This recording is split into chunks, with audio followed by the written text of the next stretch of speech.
All right, good morning. It is 9:04. Welcome to the Stanislaus County Board of Supervisors meeting. Please stand for the Pledge of Allegiance and remain standing for the invocation by Kristen Kaufman, Rescue Director with Cross Point Community Church.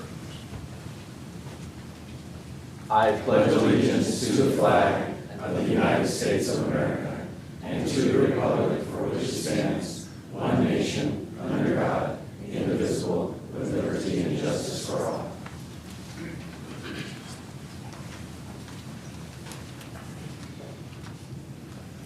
Good morning. First, I want to thank you all for your service. Personally, I want to thank you for your time. Would you join me in prayer? Father God, creator of the universe, I thank you for this time. I thank you for this board of supervisors, Lord, that give up their time. God, I pray for them as they all have personal lives and challenges. Lord, I just pray that you would bring peace to those situations. Lord, that as they sit here now, that those distractions would dissipate. God, I pray for all those in the room today, Lord, whether it's come to gain understanding or give understanding or bring light to. Lord, would you just bring peace? Father, I ask that you would bring discernment. Your word says that when we ask for wisdom, you freely give. And I pray, God, for wisdom in decisions that are made. I pray for unity. And I thank you just for this community, for these that represent others that can sit at the table. And I pray for your grace to be over all. Would you bring unity? And thank you that their desire is that this community is a better place to live, to grow, and to rise up others. Lord, we thank you in Jesus' name. Amen.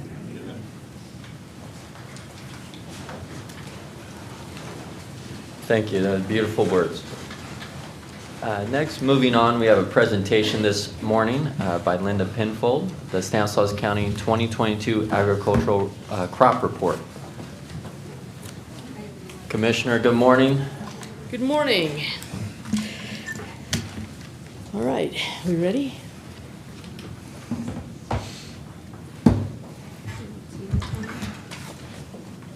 All right. So, good morning, Chairman Condit, esteemed members of the board, CEO Hayes, County Council Bowes. I'm Linda Pinfold, Agricultural Commissioner and Sealer of Weights and Measures. We are excited to present to you this morning the 2022 Stanislaus County Agricultural Crop Report, celebrating the future of our agricultural industry, our youth. Before we get into the annual report, I wish to express my appreciation to the Stanislaus agricultural producers, industry representatives, public agencies, and UC Cooperative Extension for providing data and information that made this report possible. I want to extend special thanks to Anna Genesi, Communication and Education Director for Stanislaus Farm Bureau, for her At the Fair feature and the many photographs she contributed not only to this crop report, but to also many of our prior year's crop reports. I also want to recognize and thank our dedicated crop report team, Carrie Boffman, Amy Lamelli, Melissa Lovett, and our in-house artistic talent, Cassie Costa, who designed the report. On a personal note, I need to say that they are truly the best crop report team I've ever worked with. So, I want to take a moment and talk about this year's theme, Youth in Agriculture. We've chosen to highlight the 4-H, Future Farmers of America, and Farm Bureau's Young Farmers and Ranchers program. As you are well aware, agriculture is the primary industry for our county. Even so, the average American is at least 3 generations removed from a farm. When visiting the UC Cooperative Extension, I noticed a plaque that I think sums up very well what these programs bring and give to our youth, starting as early as the age of 5. The plaque reads, 4-H is more than about ribbons and rewards. It's about the people, the experiences, the lifelong skills, the memories, the county fair. It's about being a role model, giving back, and making the best better. These programs provide our youth life-based education through hands-on experiential learning to develop and build important life skills such as innovation, initiative, creating collaborative relationships, leadership, business, public speaking, problem solving, civic and personal responsibilities, and critical thinking. And these are just to name a few. In my experience, these kids and young adults are cut from a different cloth. They're respectful and are often successful contributing members of society as adults. With less than 2% of the U.S. population in food and fiber production, we can only hope that their experience in these programs creates connection and foundation for understanding agricultural industry in the future. So, now, with no further ado, for 2022, agricultural commodities produced in Stanislaus County are valued at $3,726,482,000. This is an increase of $180 million, or 5% from the 2021 value of $3.5 billion. Let me brag about our producers for 1 minute. That puts us higher in agricultural value than 52 out of the 58 counties in California. Even better, we outrank 18 states. So I'm just saying we're kind of a big deal. Having said that, there's a famous quote from JFK. The farmer, and he says, the farmer is the only person in our economy who buys everything at retail, sells everything at wholesale, and pays freight both ways. Amy will present the slides for the top 10 commodities. She will also provide details as to the why behind some of these values. Please keep in mind that even though we're seeing more value in agricultural products, these values are only farm gate values. They do not include the costs of production, profits, losses, inflation, as well as the economic multipliers agricultural production provides for our local economy. So, Amy, I'm going to turn it over to you to present our top crops for 2022. Thank you, Linda. So similar to previous years, these 10 commodities are responsible for 83% of the gross agricultural value in the county. However, we did have a few shakeups this year, most notably in our number 1 and number 2 positions, which I'll jump right into. Crossing the $1 billion mark, milk climbed $329 million from 2021, surpassing almonds to reclaim the number 1 position for the first time in a decade and representing 30% of our agricultural value last year. California joined the industry-initiated federal milk marketing order in 2018, which stabilizes and develops minimum prices for producers based on supply, demand, and other market conditions. California is the largest milk-producing state nationwide, and Stanislaus County is 3rd in milk production statewide. As part of the heart of dairy country, Stanislaus is home to well over a dozen milk processors, including a large one for goat milk. Unfortunately, the looming dark cloud was the cost of production, especially feed, that I'll touch on momentarily. Resigned to the number 2 position is almonds at $753 million, a 31% decrease, primarily due to tough market conditions and less export demand. Carryover from the record-breaking 2020 crop had a domino effect on the last 2 years' prices. Growers, especially in colder regions of our county, suffered losses from a freeze disaster during bloom. Bearing acreage contracted as old orchards were pulled due to lower production and especially water cost and availability last year. Younger, denser plantings of water-thrifty orchards are still coming into production, and we expect to see acreage rebound in the next few years. Stanislaus County ranks 2nd in almond production statewide, and despite last year's decrease in almond value, milk and almonds make up 50% of the agricultural value in Stanislaus County. In number 3 is poultry, up 15% to $383 million. This condensed category includes most notably broiler chickens and turkeys, but also lesser-known squab. Poultry remains a strong category of production in our county. Early in the year, pandemic-related labor and supply chain issues affected the industry, but the biggest story was a widespread high-pathogen avian influenza that decreased flocks nationwide. At number 4, cattle and calves increased 19% in value to $193 million. Fewer dairy cows moved into the terminal market due to better milk pricing and drove up the price of replacement heifers. Drought throughout cattle country in the West made it necessary to sell off animals earlier and lighter or slim down herds due to lack of adequate rangeland feed, and as supplemental feed costs soared. Number 5, fruit and nut nursery products. These increased 20% in value from 2021 to $175 million. Orders continued to go out for fruit and nut nursery stock, hinting at grower optimism for the end of the drought and better market conditions for permanent crops like almonds, grapes, and peaches. Stanislaus County is home to several distinguished nurseries that send product throughout the state, the country, and even internationally. At 6, silage crops were not far behind our fruit and nut nursery products, increasing 35% to $173 million. An extension of the dairy story, silage was especially pricey last year. Along with water scarcity, growers saw increases in fuel and fertilizer costs due to the war in Ukraine, which were reflected in the increased value of this commodity. In tandem with almond production, almond pollination moved to seventh place, despite dropping in value 4% to $87 million. Hive prices were up slightly last year, and growers were feeling the pressure to cut inputs due to market conditions and increased costs. Many growers placed fewer hives in self-pollinating varieties, or in the case of young or non-bearing orchards, few or none at all. Number 8, eggs increased in value a whopping 111% from the previous year due to scarcity. As with our number 3 commodity, poultry, avian influenza created less supply. Further pressuring the supply and demand equation is that California is an egg deficit state, consuming more eggs than are produced here. Cage-free requirements due to Proposition 12 led to fewer eggs produced in other states meeting California's requirements and making eggs here even more expensive. Like silage, our number 9 commodity, hay, increased dramatically in value, up over 50% from last year to $68 million. As mentioned earlier, anything used to feed livestock increased in value due to drought and water and fuel costs.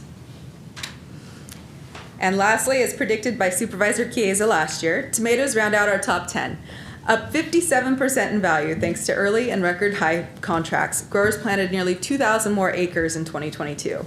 The majority of tomatoes grown in Stanislaus County are mechanically harvested processing tomatoes. Compared to some other row crops, processing tomatoes require less labor, fertilizer, and other petroleum inputs, making them a lucrative choice for farmers last year. As a final note on this year's top 10, although nearly 40 categories are represented in this document, 10 commodities have over 80% of our county's value. Milk, almonds, and poultry alone garner 60% of the value, as you can see here. Many of these commodities are intertwined, whether feed crops for livestock or nursery products for permanent plantings like almonds, which then tie back to almond pollination. Although values were up overall this year, some of you may notice a long-standing commodity missing from the top 10. Walnuts have been one of Stanislaus County's top 10 commodities for over 2 decades. Last year, a sharp decline in value was due to trade challenges and worldwide oversupply. To add insult to injury, unseasonably late, prolonged hot temperatures affected quality. Walnut values diminished by 61% last year and knocked them to number 13 in 2022. All right, next I'll turn the second half of this presentation over to Carrie, who will talk a little bit about how our department serves the community and agriculture. Thank you, Amy.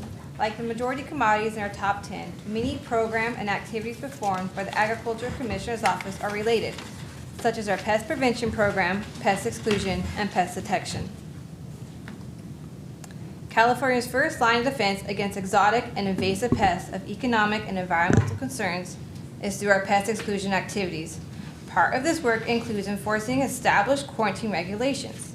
Climate and natural barriers like mountain ranges, oceans, and deserts have historically kept invasive pests from entering the state. As people and their things move from place to place and modern e-commerce increase, hitchhiking pests follow, putting California's agriculture and its natural resources at risk of infestation. Pest exclusion inspections are often the first, last, and only means of preventing establishment of pests. When items such as beehives and nursery stock cross the California borders, counties are notified of their impending arrival for inspection for pests. Additionally, inspectors examine materials quarantined from other counties within the state upon arrival at nurseries and retailers. Places like FedEx, UPS, and Amazon are also subject to inspections. Over 4,300 inspections were performed last year. Some especially harmful insects are targeted by our second line of defense, pest detection. The goal of our pest detection program is to intercept newly introduced pests before they are established. This work is performed by a mostly seasonal team who diligently set, inspect, and maintain traps throughout the county. Most traps are located in urban areas. Should a target pest be found, swift action with local and state agencies, the agriculture industry, and the community will be necessary to isolate and eradicate the pest before it can fully establish or expand. Last year, our team trapped almost 12,000 properties using approximately 4,600 traps throughout the county. This conducted over 58,000 traps inspections and didn't find any exotic or invasive target pests. A negative pest find results in our county are important because it allows us to declare freedom from pests of economic concerns. In other words, determining freedom from pests through our thorough surveys supports and promotes export trades for locally produced commodities. 85% of our professional and managerial staff hold a federal accreditation from USDA for export certifications. Many countries require or request commodities to be inspected for pests and/or undergo testing for disease before export. Only accredited individuals authorized through USDA can perform these inspections and issue the accredited certificate. Almonds, walnuts, and seeds for planting make up 86% of certified shipments exported out of Stanislaus County, most of which go to Europe and Asia. Inspections were conducted and certificates were issued for 105 different countries, but nearly 60% were just the top 10 countries. Not shown on this slide are materials inspected for domestic shipments. These are almost exclusively nursery stock from our ag and ornamental nurseries. You can find Stanislaus grown products in multiple states, especially Arizona, Oregon, and Washington. One of our largest responsibilities of our department goes to pesticide use enforcement. This division ensures the safe and responsible use of pesticides within the county and performed over 900 inspections last year. Our department had over 1,400 active private applicator certificates in 2022. To obtain the certificate for the purchase and use of agriculture pesticides, individuals like farm owners and farm supervisors must first pass a written exam. They must renew by attending continuing education courses to keep up with rules, regulations, changes, and the safe and responsible use of pesticides. In 2022, our department hosted 10 classes and presented 18 hours of state-approved continuing education materials. Please be aware that this coming year will be different due to regulation changes enacted by the California Department of Pesticide Regulations. All current private applicator certificate holders will need to renew by taking a new exam. These regulations go into effect on January 1st of 2024. We expect over 1,200 certificate holders will be impacted in anticipation of the 2024 growing season. To support and prepare our agriculture community, we have begun an outreach campaign using social media and mailed postcards to ensure growers are aware of and prepare for this regulation change. We have partnered with UC Cooperative Extension and Stanislaus Libraries to make study books available at our local libraries in both English and Spanish.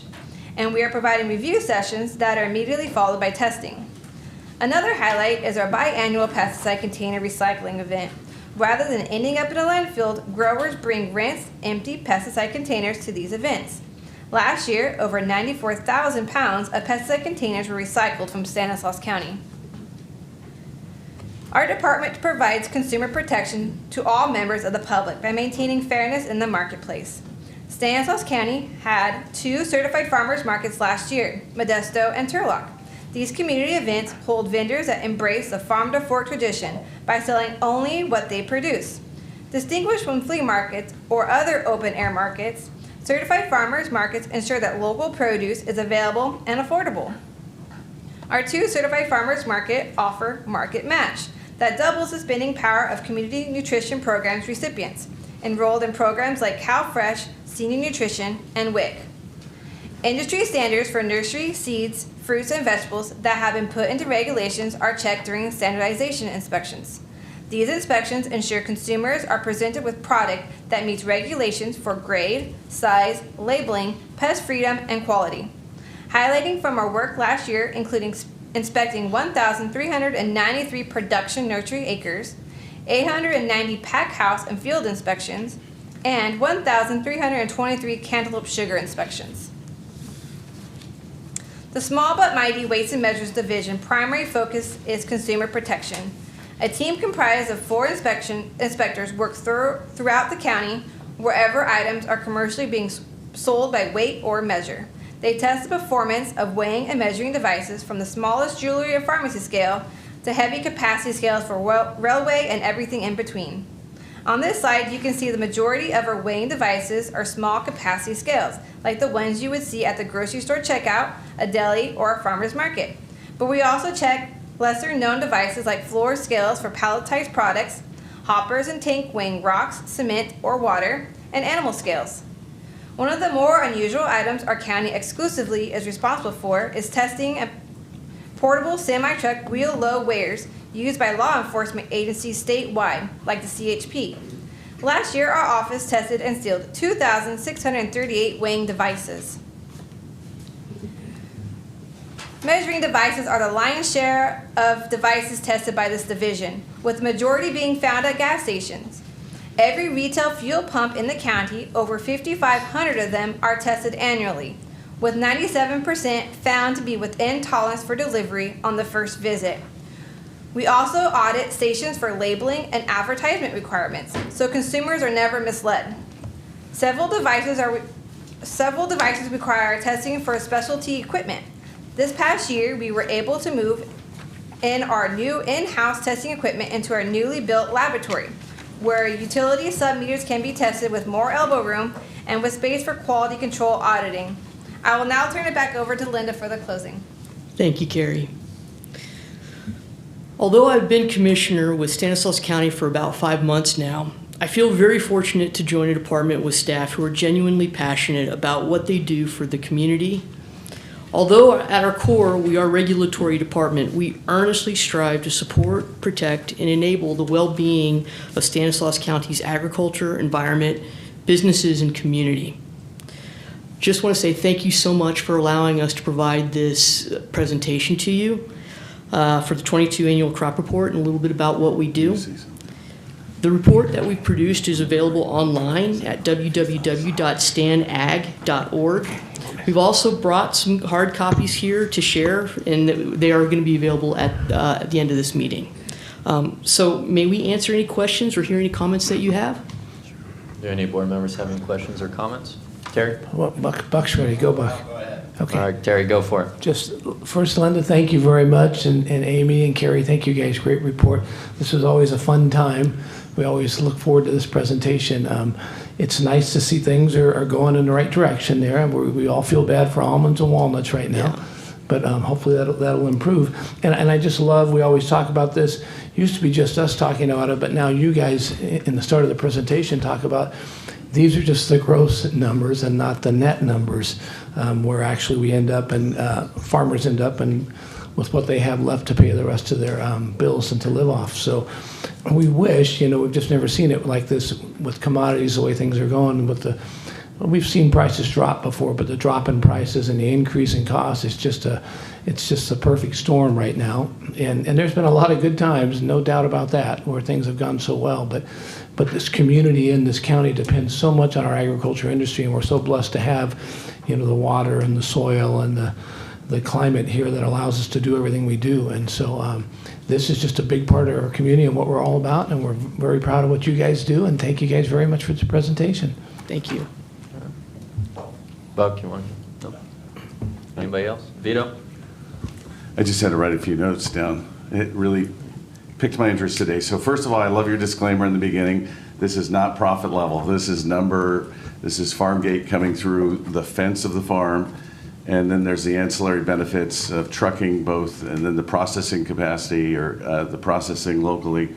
Everyone knows that 8 of our 10 largest major manufacturing employers are ag-based. And you just look right over here, you see steam coming from Stanislaus Foods or the ConAgra in Oakdale, Gallo, Foster Farms, and the list goes on and on and on. And it's going to be the base of our economy for quite some time. And I'm very proud of that. The commodities, they continually fluctuate, and I'll have my predictions at the end. Even though I can predict what's happening this year, I just can't seem to plant the right crop. It's a shortcoming of me. But when I look at that, and I was down in Fresno the other day looking at ag equipment that was low dust for the air board, and I am just surprised. I went Fresno, we went right to Kerman, and there's just so many acres of ag land, especially in the South Valley as you get down to Kern and Fresno. And it's beautiful land, grows great crops. The issue is water, and we know that water in the end is going to be the key to just about everything, whether you're building a house or whether you're trying to farm. The availability of water in the state of California is going to make or break us long term. Which brings me to the next thing. We talk about farming, and it's a very honorable profession as far as I'm concerned, but there's a lack of people choosing ag as a profession. And I look at my family. I think there are 6 grandkids, like my kids' age, between me and my brothers, and maybe one of them is going to follow the path of ag. And if it's not for programs like 4-H and FFA and the Young Farmers and Ranchers and groups like the Farm Bureau that are running programs at the fair, and thank you, Anna and Katie and Tom, that continue to put that in front of people, the importance of it being an industry long term. My fear is that we continue to consolidate farms like we consolidate just about in every business to make it to where you can continue to profit, but it's going to be really difficult. We have right here locally between OID, Modesto Irrigation District, and Turlock Irrigation District, some of the best water rights, best water rights availability. So we tend to have smaller farms. People can profit on a smaller amount of land. We have more family farms, less corporate farms than you would see in the South. And I think that's what's led to our success over the years. So those are just some thoughts. I love seeing the crop report. It truly amazes me that we're ahead of states and where we fall in line with the counties, but I consider us very lucky, and our economy counts on it. And now with the 2030 plan, we're talking about how to make us even stronger based on ag products that come off the land that maybe we weren't using before. We were sending cogeneration, we were burning, composting, but there's the opportunity to reincorporate the technologies there. So a lot of exciting things are happening. And then my quick predictions on tomatoes are going to end up at the top of the list. Tomatoes are exceptional this year, which is just great. They've had some tough years. Milk is having a bad year. Almonds are going to have a bad year. Poultry is going to stay the same. Cattle, calves, meat prices about the same. Nursery stock is going to drop. Silage price is dropping, and you're hearing a lot of dropping. Almond pollination is going to drop. Eggs are going to drop. Hay is going to drop, and tomatoes are going to bust it. There's other good commodities, but they're typically annual crops this year. Melons and things of that nature. But again, it's cyclical. And walnuts can't get any worse, my crop. And as you can see, they're going to be better this year, but they're still not going to be at a profitable level. But I'm excited for the future. I really am. I try and not get down. Sometimes I get down on myself, but that's why banks are there to loan me money. Thank you again. Appreciate all you do. Thank you. All right, well, thank you so much, Commissioner. We you. appreciate the presentation. We'll acknowledge our Stanislaus County Farm Bureau representatives in attendance today. Thank you for being here, and go ag. Go ahead.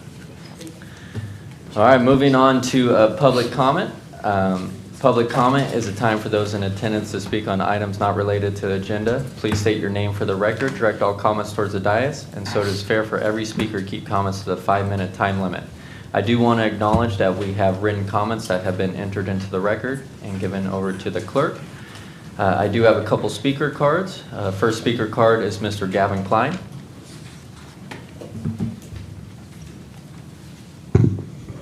Gavin, good morning.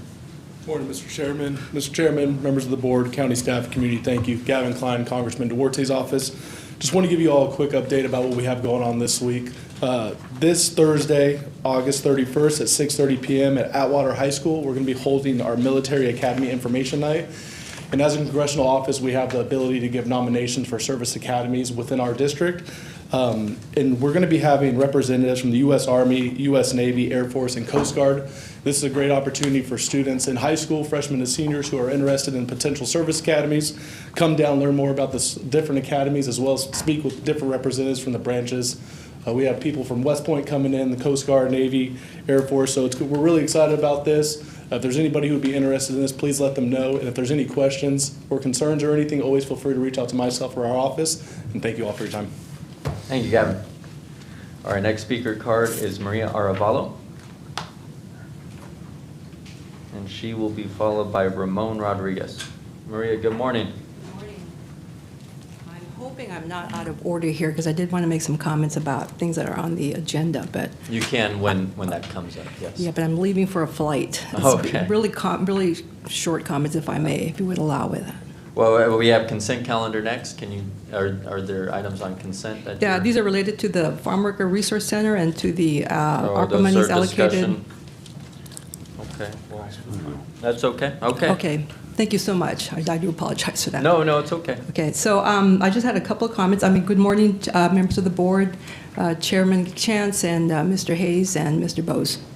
I had a couple comments related to the Farm Worker Resource Center grant and the $1 million allocated to fund the expansion of the National Farm Worker Jobs Program.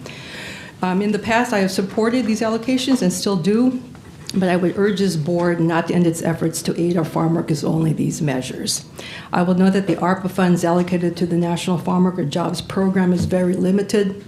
The contract only provides for 100 individuals to be enrolled over the contract period of 2 years, and it is limited to vocational training, job readiness, ESL, and GED. All good things, but still very limited in its scope and impact. The Farm Worker Resource Center grant, I believe, is wider in scope and could allow for more services which are generally and greatly needed. I will note that the article in the Modesto Bee from this week again highlights the serious negative conditions suffered by our farm workers. They are literally dying in the fields because of in this case, related to heat conditions. We hope that some of the Farm Worker Resource Center grant might address some of the issues pointed out in that Bee article. One, can we educate farm workers about safety regulations related to heat, water accessibility, pesticide use, which are conditions that are impacting the life and safety of our farm workers? I note that there is some plans for the FRC to address these issues, and we wholly support those programs and hope that they get implemented. Number two, can we provide legal services to our farm workers to address the many violations in the work safety area and in housing conditions? Farm workers need lawyers. They need legal services to realistically address these issues. The article points out how many violations there are of regulations, and I note from the report here that there's a real effort in this county to educate farmers about what they should be doing, how to apply pesticides, those kinds of things. Violations still occur, and without a legal way to address those issues, those violations are going to continue. So hopefully some of those funds can be used to address that. And number three, can we provide mental health services to address the stress related to the work and living conditions are endured by our farm workers? We just got this great agricultural report, and we have to remember that a big part of that agricultural picture are the farm workers that work and labor in the fields to make agricultural success in this community. So I would hope that we can address these three issues with those funds, which I think are discretionary enough that we can address that. I'm making these suggestions here because I think that the opportunity for community input into these issues is a little bit limited. During the March 28th board meeting and another meeting on March 25th, I understood and I believed it was the understanding of many people at those two meetings that an advisory committee would be formed to work on the issues that these two grants were to address. I was then informed that the formation of this advisory committee was taken off the table. So I hope that community will continue to have an opportunity to comment and contribute to ideas about how to address farm worker needs, which continue to grow. I hope that this board will continue to seek funds to support this important part of our community and our economy. Thank you. Thank you, Maria. Ramon?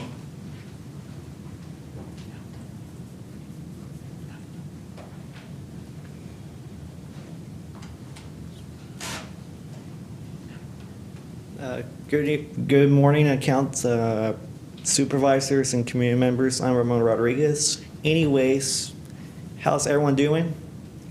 Good. How are you? Good.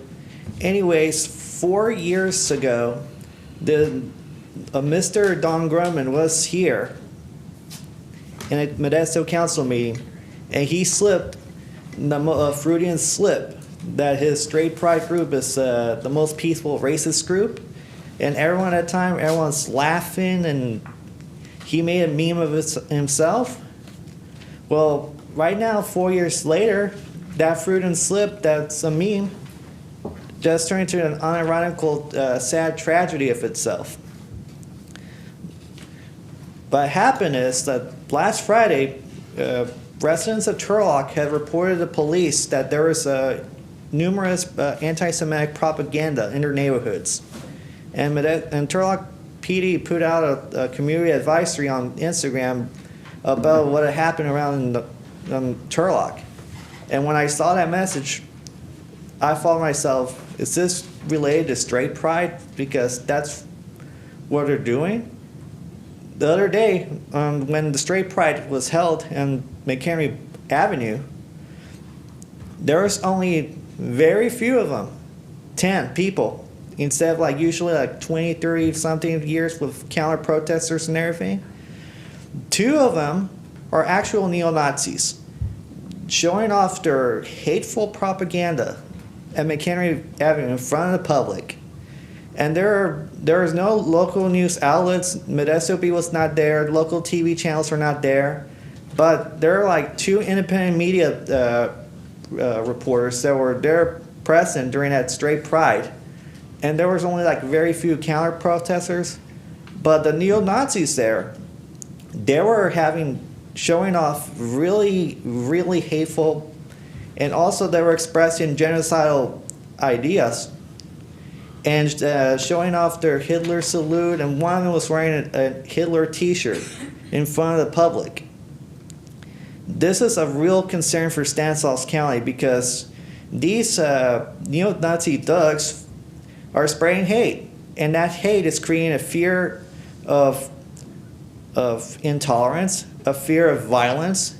And on that same day in Jacksonville, Florida, there was a racial-based mass shooting, and that brought me my concern because these 2 punks who thinks that showing off their neo-Nazi beliefs in public is going to propagate their cause.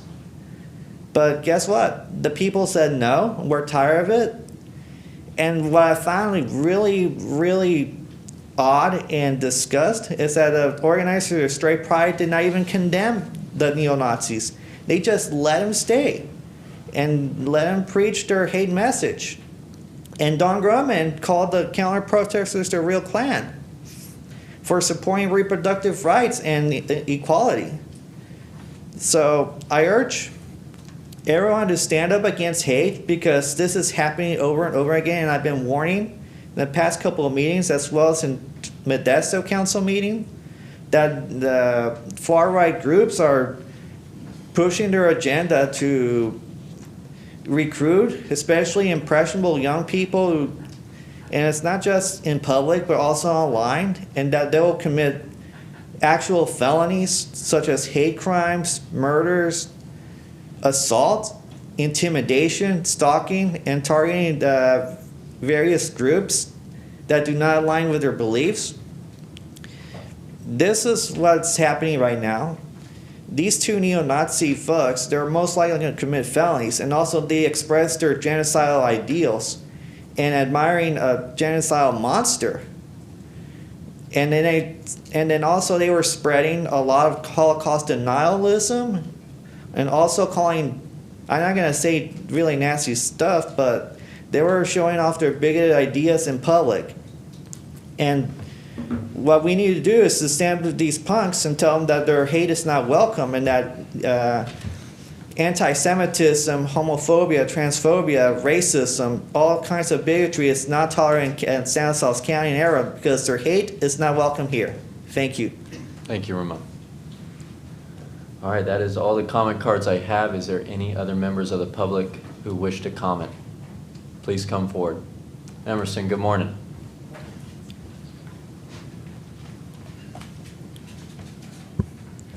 Good morning, Mr. Chairman, members of the board, ladies and gentlemen. It's been a long time, but it's the same rail that I made before, I believe.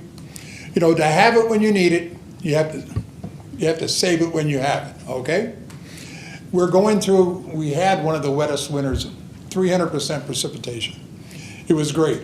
Nobody wants to talk water now because everything's good, but we all know that it's not.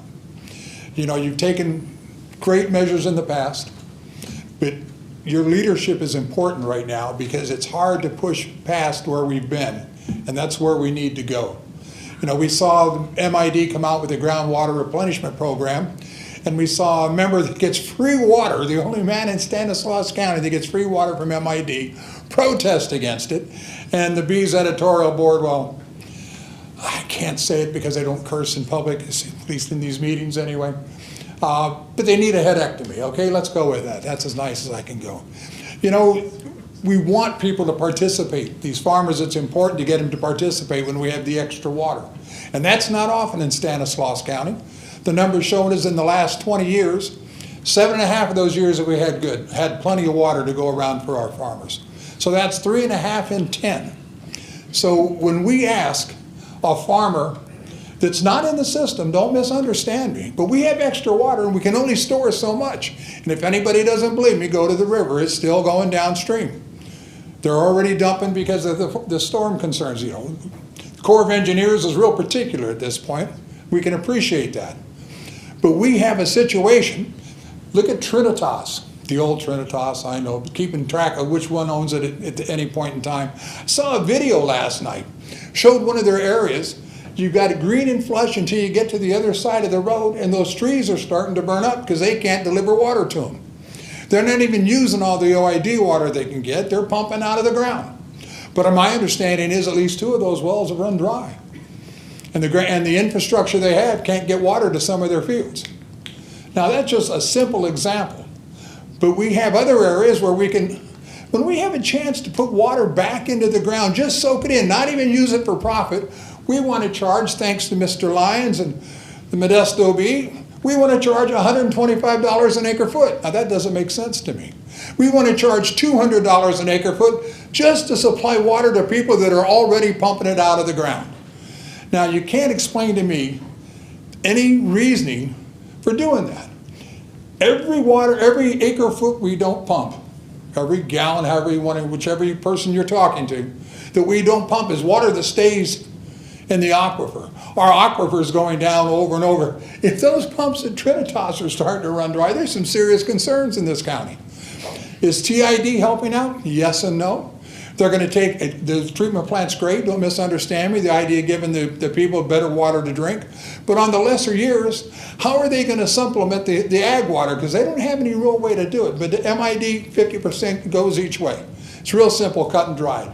I don't know what the TID rules are, but my concern is, it's my understanding they're considering or already plan on popping some of those wells that are too contaminated to use for drinking water and start selling that water or putting it in the aqueducts for the farmers to use. Now, it's contaminated. It's not good enough to drink. It's not yellow water. We're not talking about icky pretend. We're talking about water that's coming out of the ground, out of the wells that are already established that you can't dilute enough to drink. And we're going to farm with it. And I have concerns about what's that. And I'd like the board at least to check to see if that's what's coming true. I haven't found that they've said anything in public, but there's a ground wave out there that suggests to me I'm speaking the truth. And when we start looking at the water, you know, we've got only a couple places in this county where they actually have ponds that sit there, can percolate water into the ground that benefits nobody other than the aquifer, all of us. And we're not supporting that. We look we're washing water down the stream rather than saving it. Now you can't save it in a dry year. It's too late. There is no extra at that point. Farmers get cut back and they start pumping. And I'm not begrudging that. I just want a plan for it. And you've done a fairly good job of it. A lot better than it had ever been done in the past, but we need to continue moving forward with that. We can't look the other way. And the idea that we're gonna sell water for $200 an acre foot to a farmer that can pump it for 60 just doesn't ring true. That's somebody drilling in the bottom of our boat trying to get us to sink. And that man made $8 million last year off pumping water from under the river and coming down the free water that he gets from MID. He made $8 million by selling it out of the aquifer. I know I'll wipe it up quick. Just brief. You know, it's not the county. I'm concerned about the county, but we're talking about the Modesto subbasin's aquifer. That's the water that most of us have to deal with.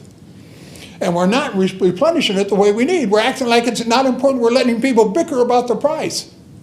As long as MID isn't running short of money, and everybody runs short of money, don't misunderstand me, but you just talked about how farmers are concerned about their costs in the water. Well, let's put some of that water back in the ground. And when you see people talking poorly about the idea, I like you to stand up and say, no, we can't do this. I apologize for the extra time. It's been a year. Thank you, Emerson. Thank you very much. Okay. Any other comments? All right, seeing no additional comments from the public, we will go ahead and close the public comment period and move on to consent calendar. Do any board members wish to pull or comment on any items on consent? Okay, seeing none, we'll open up to the public. Do any members of the public wish to comment on any items on consent? Okay, seeing none, we will bring it back to the board. Motion to approve. Motion to approve. Second. We have a motion by Supervisor Graywall, second by Supervisor Buck Condit. All those in favor? Aye. All those opposed? All right, passes unanimously 5-0. All right, moving on to our discussion items. Our first presentation will be by Angelica Ramos with acceptance of the fiscal year 2023 American Rescue Plan Act State and Local Fiscal Recovery Funds Report. We go with Mr. Hayes. Yeah, I've just, while they're setting up, I would like to make just a quick comment. And what I would like to comment on is this is the first of what will be ongoing updates related to our various expenditure plans under the American Rescue Plan Act, or otherwise known as ARPA. As you recall, as the board approved various investment strategies for the use of ARPA funds, the county staff and the various partners that we're working with committed to come back to the board with routine updates for you. So what you have before you is today is you're going to have what we defer to or refer to as our annual report that is required by the federal legislation. And that report, although not required to be approved by the Board of Supervisors, that's important. It's just a report we have to file with the feds. We do want to bring that report once per year, so that's what you're going to see here, and that's what Angelica and Talia are here to do. But in addition, we've teed up separate reports for the other four partner investors that we have here, and they'll be returning on a quarterly basis. Now, I think a lot of what I just shared is probably in this report, so I apologize if I'm being repetitive, but I think it's just very important to note that this is the first of what will be many updates coming forward in the future. And you can plan for the quarterly reports in the future to be on our consent calendar, but of course you're welcome to pull any of them for presentation at any time, and they'll be coming frequently. So with that said, I'll just turn it over, and I think this first report's going to be pretty brief. Thank you. It is going to be pretty brief. Thank you so much, Jody. That was a wonderful opener. So I'm Angelica Ramos, Deputy Executive Officer in the Chief Executive Office, for those who may not know me, in the public, and I'm joined by Talia Valdivia, who assists us with the administration of the American Rescue Plan Act funds, also known as ARPA. And today we have the 2023 annual report to bring to your attention. So just a little background on ARPA and our administration of that here locally. The U.S. Treasury issued Stanislaus County $107 million of ARPA funding, which through separate board agenda items, we came to your board and received approval for a spending plan. And you see the various categories that are identified under each one of those brightly colored bubbles. The agenda item, the last one, came to the board on March 28, 2023 to address that spending plan and fine-tune the different funding amounts and the strategies. We've got $30 million in the Economic Development Job Creation Strategy, $5 million in the Community Development Corporation Strategy 5.2 to support families and individuals access COVID recovery programs. We've got $55.8 million for community infrastructure, $10 million identified for future budget balancing, and $1 million to help us with funding administrative support of the funds. You will be hearing reports, as Jody mentioned, from our partners, CSA Public Works, representatives from the STAN 2030 initiative, and STEP for CDC today. On the next slide, we delineate to date and we report in our annual report how much has been reported to U.S. Treasury as expended through June 30, 2023. So your pie chart is set up to identify what we've reported in each one of the strategy categories that I just identified in the slide before. In total, we have reported as expended $16.8 million through June 2023 in our annual report.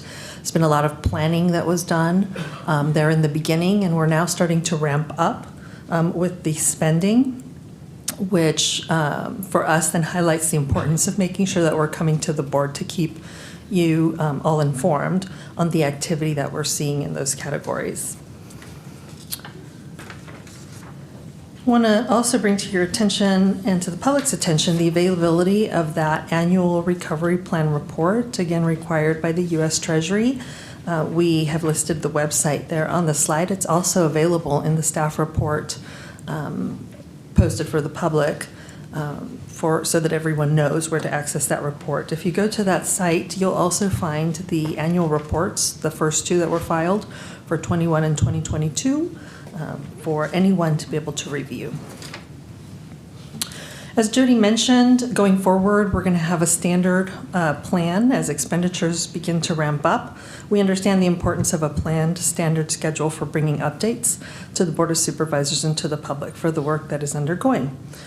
So the current plan is that representatives from all of the different lead organizations and county departments for each ARPA project will come and report to the Board of Supervisors on a quarterly basis.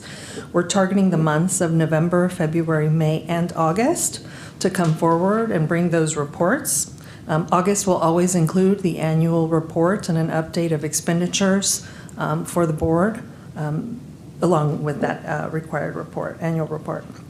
Updates will run through the end of the performance period, which ends on December 31st, 2026. With that, our recommendation is that the board accept our report, and we are available for any questions. Any board members having questions or comments?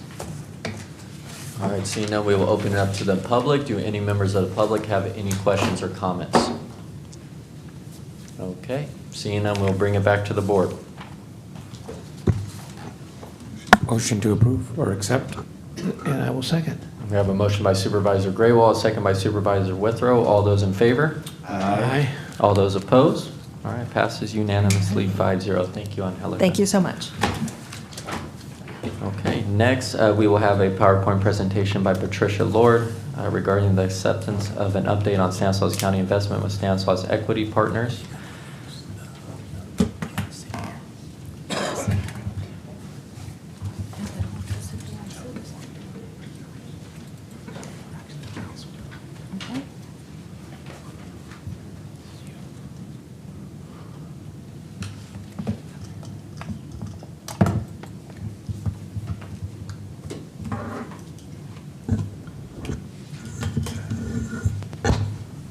Patricia, good morning. How are you doing? Fine, thank you. Good morning, Chair Condit, board members, CEO Hayes, and County Council Bowes. I'm Patricia Lord, Management Consultant with the Chief Executive Office. I'm here to provide an update on Stanislaus County's investment with Stanislaus Equity Partners, known as STEP, to provide services to disproportionately impacted communities, and an update on the California Microbusiness COVID-19 Relief Grant Program. We've been providing regular quarterly updates, and the most recent update was provided to you on June 20th, 2023. STEP has two core initiatives that have been outlined in their Memorandum of Understanding, and that's Pathways to Home Ownership. Housing is one of the first core initiatives, and they do this through collaborating with local housing partners to facilitate the development of innovative and cost-effective housing projects. They also partner with other community development financial institutions that are dedicated to delivering responsible and affordable lending to low-income and other disadvantaged people. They connect with low-income families to capital and financial products to purchase affordable homes and accumulate wealth. The other area that they're focused on is the economic and resource developments, and they do this through sparking job growth and retention in hard-to-serve markets by financing community businesses, including small businesses, microenterprises, and nonprofit organizations. The team from Stanislaus Equity Partners has been excellent to work with. We have with us today Joe Duran, the Executive Director, Jessica Filburn, the Chief Operating Officer, Kevin Smith, Director of Housing, Doris Danielle Brema, Director of Finance, that have contributed information on a regular basis for us. And they are focused on connecting neighbors, resources, and opportunities. At this time, I'd like to welcome Joe Duran to provide an update on the highlights of what they've been working on since we've last reported with you. Wherever you like, Joe. Right there. Good morning. Good morning, supervisors and county council. Good to be here with you this morning. It's been a little bit of a hectic morning, but we're here, ready to go. So we want to report on what's happened in the last year in particular. We just celebrated our second year of the initial funding for $5 million that you guys graciously awarded us, and we're happy to report that we feel like we have been successful, and even more importantly, I think we've become more and more informed about what the needs are in our community and strategies about moving forward. So again, the pathway towards housing is identifying opportunities for low-income real estate development, which is very, very important because we have to find the opportunities in order to even have a shot at trying to create the capacity out there.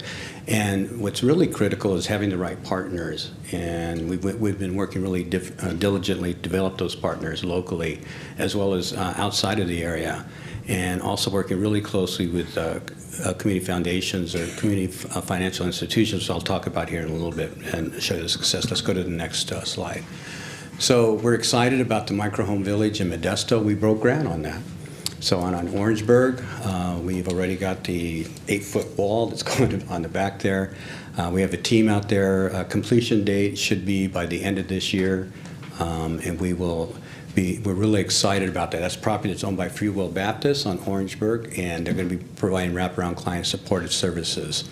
So we were fortunate to be able to access a $1.5 million grant from Healthcare San Joaquin County that went directly to that, and that church is ecstatic about making that happen. That's one of our models. Next slide. We also were fortunate to work with a church out of Riverbank, and we have actually purchased that particular church property. They've been great. They're a small congregation that was shrinking in size. They love the idea. What we were doing there is we're going to be providing micro homes for single moms. And there's 9 units that are going to be there. On top of that, since we own the property, we're working closely with the city of Riverbank.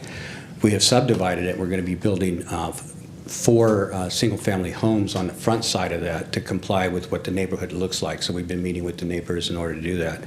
We also received a $1.5 million grant from Healthcare San Joaquin on this particular project. So we have somebody on site there, crews are getting ready to go, and we should break ground in the next week, actually, and completion by the end of the year. So moving forward on that one. Joe, can I ask a quick question? Sure. What's the definition of a micro house, like size-wise? Is there a definition, or is it? So microhouse, the definition, there's all kinds of, you can call them tiny houses, you can call them ADUs. A microhouse, we've used that definition to say it's a house. It's fully, it's fully built up, it's permanent, it's got everything to it, it operates just like a single-family home. Generally, the models we're doing on this project go anywhere from 400 square feet up to 800 square feet. The 800 square foot model has 3 bedrooms and 2 baths. So, and these are for families. They're not specifically for individual. So we're looking at families here in Stanislaus County. Thank you. Yep. Excited about the Morris Avenue property. This is a piece of property that was donated to us by the Porges Foundation. We have, we're on the final stages of finalizing that particular project. What I'm excited to say about that project, it's going to end up being a 45-unit affordable housing development. And we are looking at, and we're working with collaboration with self-help enterprises. We are going to co-own that. And we're looking at $30 million investment that's coming into that on that particular project. That is slated for completion towards the end of 2024. And excited about that. That's going to be a really cool project. Next. You guys are familiar with Project Home Key. That's what we got out of the gate. We learned something very unique at that point, that if you have access to capital, we can be competitive and bid on specific projects. We bought that. We didn't have to worry about displacement because Nimoy had moved into it. We purchased that for, I believe it was about $2.6 million, able to leverage the funding that you'd given us, and within a month and a half after we purchased that, we got $2.7 million from Project Home Key, as well as other funding. So it's about a total of about $3 million to leverage that. So we own that property. And right now you have, I think it's 13 individuals from BHRS that are living there first time. Beautiful project. Thanks for Jody and the team for showing up for us on that. We're going to be doing a lot of these ripped cuttings, Jody. Okay, next. We've been working on these ADUs. When we first got into it back in 2 years ago, we thought that ADUs were going to be the way to go. We do have a one-stop shop background and be able to do that. We're working on 2 of them currently right now. But in order of impact, we've rethought this thing through. We're, what are we, 17,000 units short in Stanislaus County. So trying to do one at a time, even though it's good, we still make ourselves available and do work for individuals that want to build them out. And that's part of our long-term plan as we're working with the CDFI financial institutions where they can go ahead and do the finance. One of the difficulties on ADUs is your traditional lending model will not allow what the future rents are going to be on the ADU, so therefore a lot of individuals, especially low to moderate income families, cannot qualify for traditional loans. We have now where with the 2 of the CDFIs we're working with will count future revenue that's coming in to offset the potential costs on that, so we're getting more and more of them qualified. We just don't have the capacity at this point in time to really, drive the thing. Can you explain for the listening public, CDFIs? Community Development Financial Institutions is a designation given by the U.S. Treasury to financial institutions whose primary goal is to provide services to low to moderate income families, and therefore they're eligible for grant funding as well as supported deposits. I started at CDFI in 1993, I think it was. So I have all those years worth of experience and been able to leverage. We've been able through STEP to get 4 credit unions to become CDFI certified here in the county now. Rolling F Credit Union out of Turlock, which is Foster Farms Credit Union, Moxie Credit Union, which is a teacher's credit union. We have, let's see, the other one is Valley First Credit Union. And I am going to take credit for Self-Help Federal Credit Union because I did bring them in. They're the largest community development financial institution in the country, credit union. And Joe, just talk, or I'll just say that the CDFI is what it does is allows these banks, it allows banks from all over the place to invest in these CDFIs, to put money into the CDFIs, and then the CDFIs can then use that money to do these loans that the banks won't do usually. That's part of it. Right now, we have a total between so we host a quarterly CDFI meeting with the 4 CDFIs, and we together have a strategy where we're going out and making asks either to the CDFI fund itself.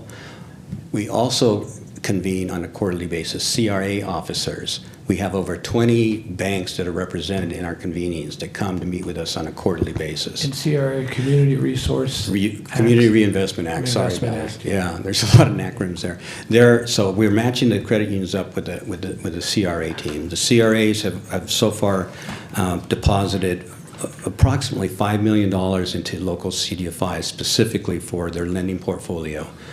The big win is we're asking for right now, Valley First, and we're talking to Federal Reserve, asking for $3 million of a deposit that would be at-risk capital that would go against any potential losses that these particular loans would incur, which takes regulatory pressure off the credit union at that point in time.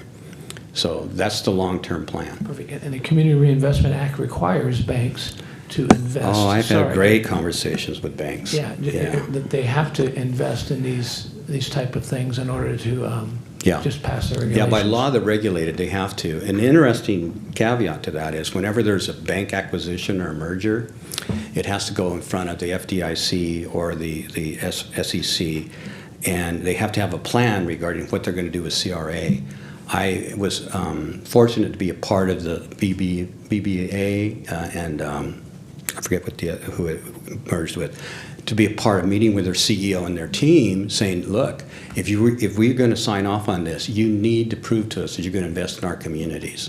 So part of what we do is we meet with all of the banks that have business in Stanislaus County, and we say, what are you doing to match up with what your deposit base? And that's how we communicate. We say, okay, this is where you can invest. You can invest over here. You can invest, so we bring in all different kinds of nonprofits and others for them to invest in. Micro Business Development Hub. So we've been working with workforce development, and they've been great. They've been partnering with us, and we've been working towards pilot programs for micro-entrepreneurs. I can't even pronounce that, so that's how hard I guess the work is. Primarily serving businesses with 5 or less employees that are at risk. And we launched a first cohort in Spanish and series in January 23, and we just finished our 2nd annual pitch competition, August the 22nd and August the 24th. One was held in series, and the other one was held in Turlock. And we were able to grant and give monies to these small startups as they make their pitch competitions to the local community. So really proud of our team. Next slide. We also were able to give out $90,000 in grants of $2,500 each to qualifying businesses in Stanislaus County. The program completed in June 20 of 23. That was a huge thing for these individuals. All of a sudden for them to have $2,500 that they did not know they had access to. And I tell you, that program, and you guys are probably well aware of how this works, the state sometimes puts restrictions on that make it almost impossible for you to give out money. And it was like, you had to show that you grossed less than $60,000 a year to even apply for this. And where are you going to find individuals that are grossing less than $60,000? Many of them were grossing $65,000 and maybe at the end of the day netting $22,000. They were not eligible. So we had to work with the state. We lobbied them, and they finally said, just ask them, don't show proof. So I don't know what that means, but whatever. Okay, next slide, please. Thank you very much, Joe. At this time, we'd like to provide a staff recommendation to accept an update from Stanislaus Equity Partners on services provided to disproportionately impacted communities in Stanislaus County and the California Microbusiness COVID-19 Relief Grant Program. Can I ask if there's any questions first? There are questions. Could ask. Okay. If I could, just real quick. Go ahead, Terry. So, You know, as we talked about here, a lot of money that we've set aside or planning to use or are using right now with these ARPA funds. And this is a great report, Joe, because these are like, so many of the things we'll work on, just government, we just like plod along. We have to go through these processes. It takes forever. But, we get this money to you and it's like instant results. Like you're doing things instantly that are happening. Housing units and things that are coming to fruition that, and not the fault of any of these other things that are going on, but this stuff is happening very quickly. And it's just great to see things happening quickly with this stuff. One of the things you didn't talk about that I want you to talk about just really quick is Faith Home Teen Challenge. Sure. I know this is nothing that's going on Right. at this second. It's not that this funding's coming for it, but I know you need a little help with this, and just go ahead and talk about it. Well, I'm going to go really quickly on some projects we have going on. Perfect. That Okay. I'm not even reporting on. Go Okay, for there's it. the Houston apartment complex that we're closing in on with the Housing Authority. That's in escrow right now. We're waiting for the City of Houston's fire department to sign off. That's the only thing that's holding us back there. That's a $4.2 million complex. We're going to be 49% owners on that with the Housing Authority. We are working with the City of Riverbank on a partnership with the Housing Authority on 35 units there in Riverbank right now. I'm meeting today with the City of Oakdale on a housing project that they want us to get involved in. We're working on a veterans project with the Salvation Army that's pretty substantial. I talked about the CDFI Collaborative and CRA Collaborative. We host a county housing collaborative also with Stanco, Housing Authority, Habitat for Humanity, Focus on Prevention, Gospel Mission, Center for Human Services. We meet on a quarterly basis. We get everybody together and we talk about how we can help each other. We have a summit happening on September the 14th. It's a San Joaquin Valley Housing Summit. We're expecting 250 guests there. Our Honorable Manny Graywall will be there to greet everybody. That's something that we've never had in Stanislaus County before. San Joaquin County lobbied for it very, very hard. And they're a little bit upset with me right now because Stanislaus County got it, so we're hosting it there. And we're also incorporating Focus on Prevention inside of that. I got to brag about the Self-Help Federal Credit Union branch on Crow's Landing Road. That's not a STEP program, but that's my baby out there. Okay, that's something that's a gift to the community. So now I'll get back to the Faith Home Teen Ranch. So we have a situation where I can't get enough these tiny homes, whatever you want to call them, built quick enough. As you can even recognize and understand, the cost of building right now is almost cost prohibitive to even take on a project. I think you're probably going to spend somewhere in the range of $350 a square foot if you really take a look at it. We've been able to get around that by building these modular built homes that we ship over to church properties and we sew them together. They're permanent. They have all the amenities. They've got the solar panels, they've got gas, electricity, they've got washer and dryer, they've got everything that you need. And we're able to do that under $150 a square foot completed because we are partnering right now with the State Department of Corrections and we're building those out of the prison systems. So the prisoners are building for us. They're getting time credits for doing that, plus they're getting trained. It brings our costs down. We have an opportunity at Faith Home Teen Ranch where they have a program where they have individuals that we're working with. They have a ready-to-go building that would be perfect for a manufacturing site.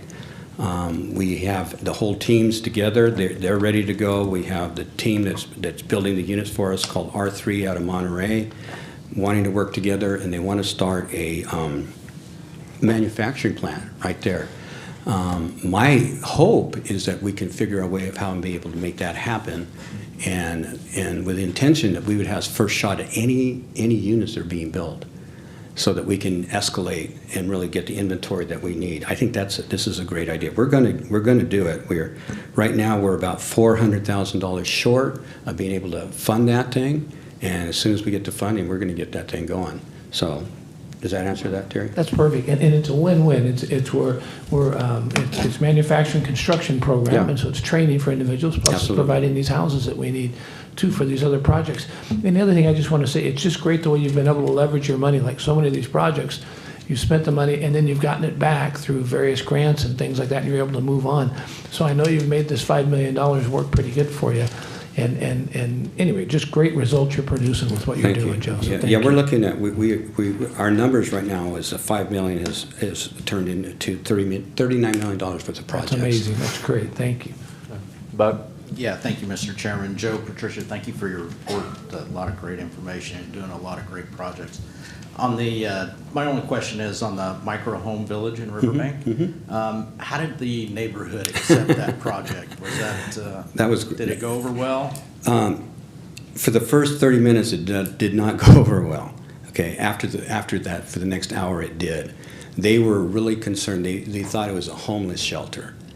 You know, it's not in my backyard. You're going to get that. So what we had to do is say, look, we're very cognizant of the area we're building in. We want to conform to, you know, where it's at.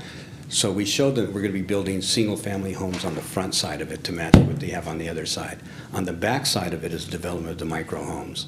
One of the questions was, you know, who's going to be there? There's going to be homeless, no, single moms. Center for Human Services is going to be running that program with Stanco actually managing it. And then one of the big objections was, well, you're going to allow pets. And we said, service dogs only. We have to, right? And the idea is we're handpicking through the Center of Human Services individual single moms that they feel are qualified to get permanent housing, that then they can help them to get their jobs and they can get back on their feet, which meets our criteria of a pathway towards home ownership. That's the beginning. Once we get these individuals stable, I did a study the other day, and I was looking at the bad report that we got from regarding our school systems here, and it's not our school systems. We have this disaster that's happening. We have 14,486 low-income renter households that do not have access to affordable housing. And so if you take a look at a classroom, let's say 8th grade classroom, 6th grade classroom, 30 students, there's a high chance that about 7 or 8 of those are from an unstable house. They're just sofa hopping, they're moving from family to family. It's no wonder. How do we teach our kids? So our focus, and I got to remind myself all the time, we could talk about statistics all day long, about results, but I want to make sure that we're seasoned by who we serve. And we have this contingency in our community that needs to be served. And that's why we do what we're doing. You know, so I'm done preaching. Manny? Yes, thank you so much for the presentation, Patricia, Joe. One of the questions I have is, you're doing these projects, you leveraged the $5 million and made it into $39 million. Mm-hmm. How much of it is an impediment waiting for grants or funding to come through?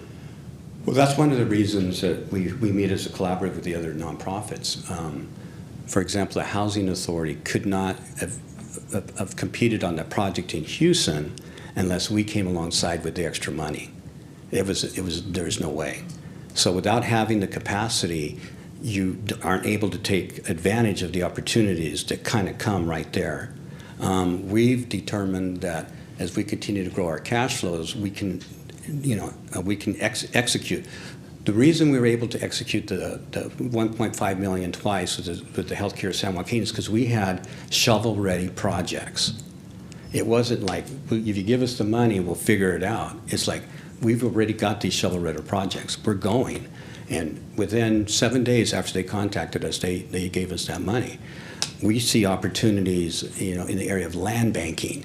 If you don't have access to the land, if you don't have the capital to have access to the land, where do you start? You have to look at every area. You have to have land acquisition, then you have to have the ability for development, then you have to have the ability to get the funding for the development, and then you have to have the takeout loan in regarding housing. You have all 4 of these elements. So that's why we're working with our own partners that are developers. We're working with partners that are lenders. On our side, what we're trying to do is increase our capacity so we can take a look and grab these opportunities, bank them, and then get them ready. And then, So this $5 million has served for that purpose. Oh yeah, absolutely. But and it goes without saying that if you had more money set aside where you saw a deal come up of purchase and you could close it in a time-efficient manner for the seller, that gives you more opportunities to give more projects. I would say absolutely. I'd say we really appreciate the $5 million. I mean, that's been great. But in today's market, $5 million does not buy a lot, right, in land and in housing.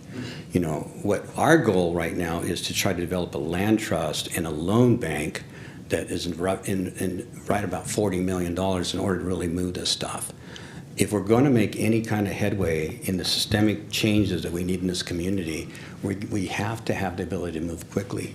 We cannot wait for money. You know, it's just too many investors that are out there. We had that issue when I was at Self-Help Federal Credit Union in Oakland, where we had 16 individuals that were pre-approved for mortgage loans back in 2008. They couldn't get a house. What we ended up doing is we put a $20 million pool and we bought houses.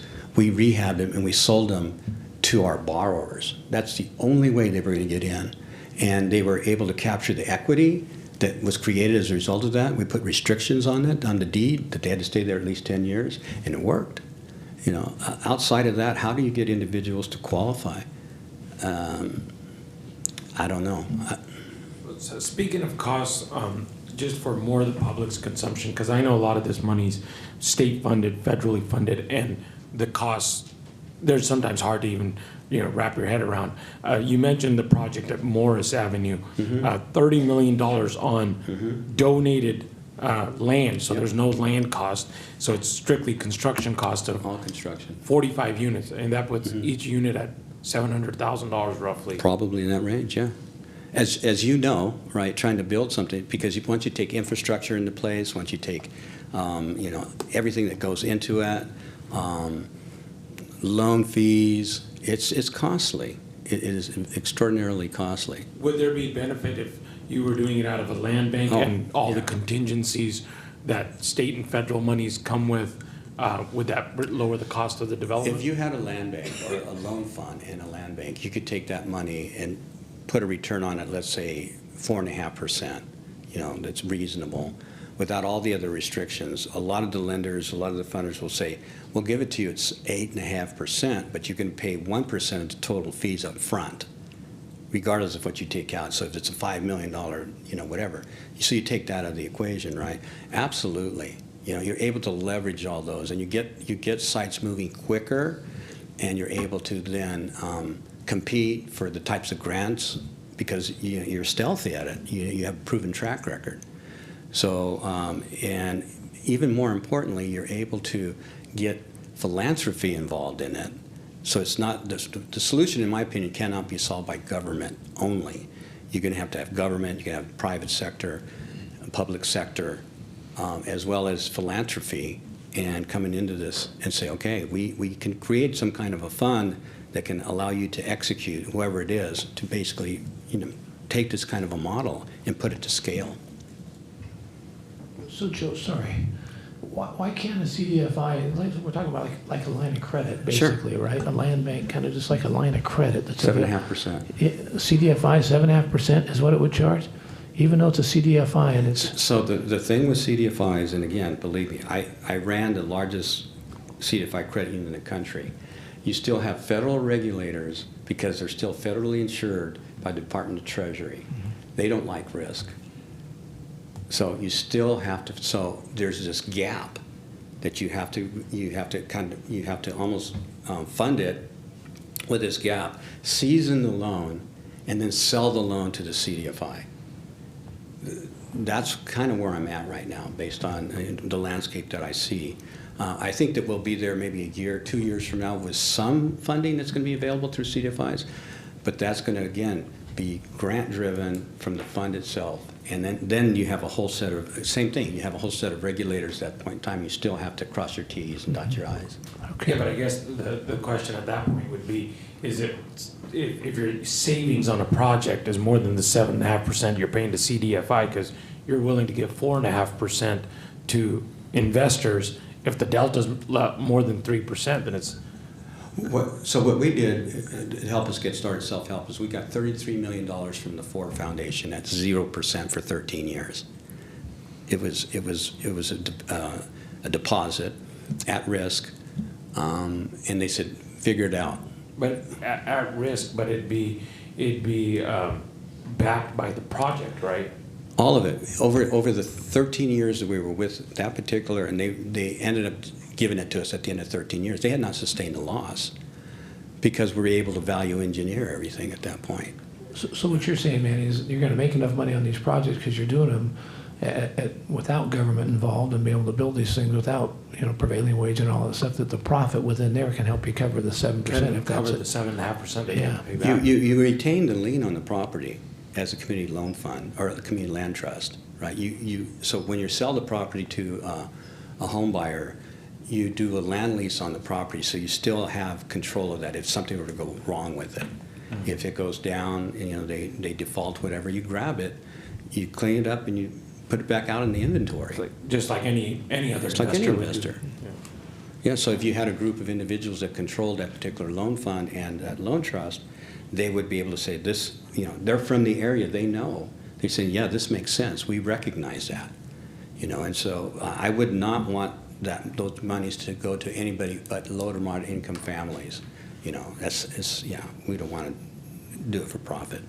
But honestly, if you're seeing affordable housing projects, that either they're government funded or need to be subsidized by some type of mechanism, because you're getting that money right now in the market. Right. Market rate is just as appealing, if not more, than affordable housing. Absolutely. Thank you. I know I went off on a little tangent, but I appreciate you answering all the questions. All right, any other questions or comments? Okay, we will open up to the public. Do any members of the public wish to comment on this item? You feel free to come up and state your name for the record.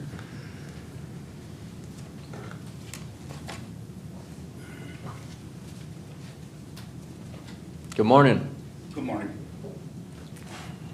My name is Daniel Wendell. I think I've seen statistics not that long ago for about $400,000 to $450,000 is about, best of my knowledge, the average house cost in this county. So how they rationalize $700,000 for some type of unit, however big that is, doesn't make no reasonable sense to me. In my mind, that might be a one-unit apartment or something, maybe smaller, slightly bigger. Still doesn't make much sense to me.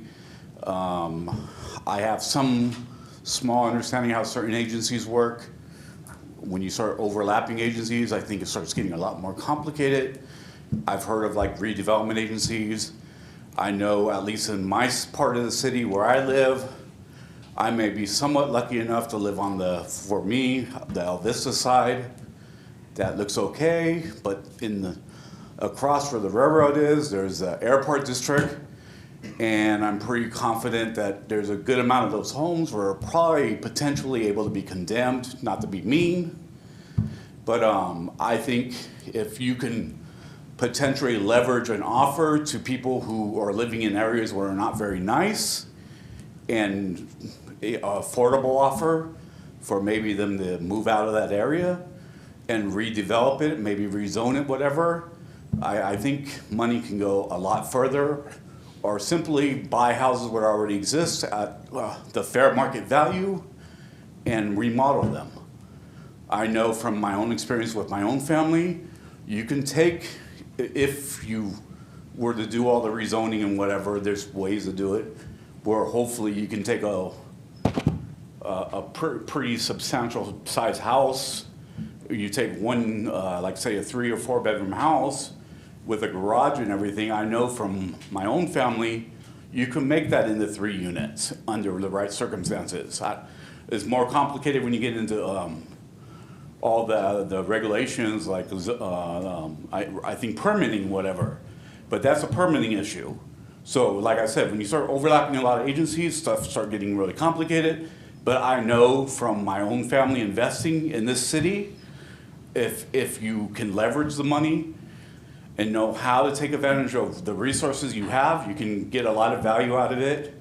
And the numbers I heard at 700,000, whatever that is, that sounds outrageously high when I think there's a lot better ways to handle the money. Just buy properties that already exist, I said, and then remodel them and then put them back into the low-income housing market. So, okay. Thank you, Daniel. All right, any other members of the public wish to comment on this discussion item? Okay, seeing none, we will bring it back to the board. Okay, I'll make a motion to accept this update. I'll second it. Okay, we have a motion by Supervisor Withrow, a second by Supervisor Graywall. All those in favor? Aye. All those opposed? All right, passes unanimously 5-0. Thank you, Patricia, and thank you, Joe. Thank you. Do we need a 5-minute break? Is that what it's looking like? We have mutiny on the dais, so we'll take a 5-minute break.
continue the board meeting and move on to discussion item number 3, which will be a presentation by Erlinda Casiano and Ed Cuellar.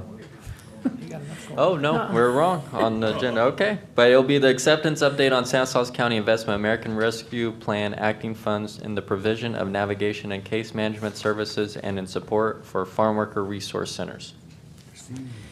Good morning, Chairman Condit, Supervisors, CEO Hayes, and Mr. Bose. Yes, I am not Ed Cuellar. He unexpectedly was out today, so doing my best to fill in for him.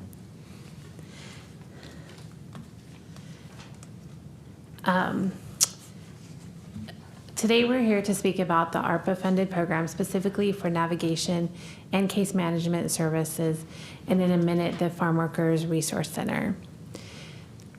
As you can see, the navigation and case management services are provided throughout the county through a family resource center model. A competitive process began in 2021 and was awarded in October 2021. There's a total of $5 million allocated to this project. And as you can see with the graph on your left, all of the areas in Stanislaus County have access to a resource center. Either the resource center is located in the town, or the resource center goes out and visits families in the home. The awards were allocated based on the population size and the use of public services within that area served. So as you can see, Area E, which is North Modesto Salida, had 31% of the funds. Maybe Area B, which is Ceres and Keys, ended up with 10% of the funds. And you can see the total amount there for each of the areas. Here's a better depiction. We're focusing on March 1st, 2022 through June 30th of 2023. For this information, you can see the contracted amounts, you can see the amounts expended, and the funds remaining. One of the components of the navigation and case management services was that there was an original award of $2.5 million, and there's a second award of $2.5 million that started on July 1st, 2023 through December 31st, 2024.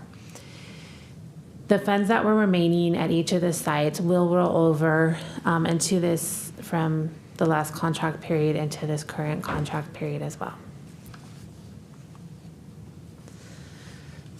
The services that are provided or funded through this program are specifically to help families remove barriers and seek supports as they were affected by COVID-19 impacts. So specifically, that's navigation services. It's finding out what the families need and getting them connected to those services through a warm handoff or any assistance they need. They provide case management services where they're developing case plans and specific goals with the families, and then helping those families to achieve those goals. Focus on barrier removals. So if there's something that's keeping them from seeking supports or seeking help that they need, that they can remove those barriers, like provide transportation, interpretation skills, anything that they might need.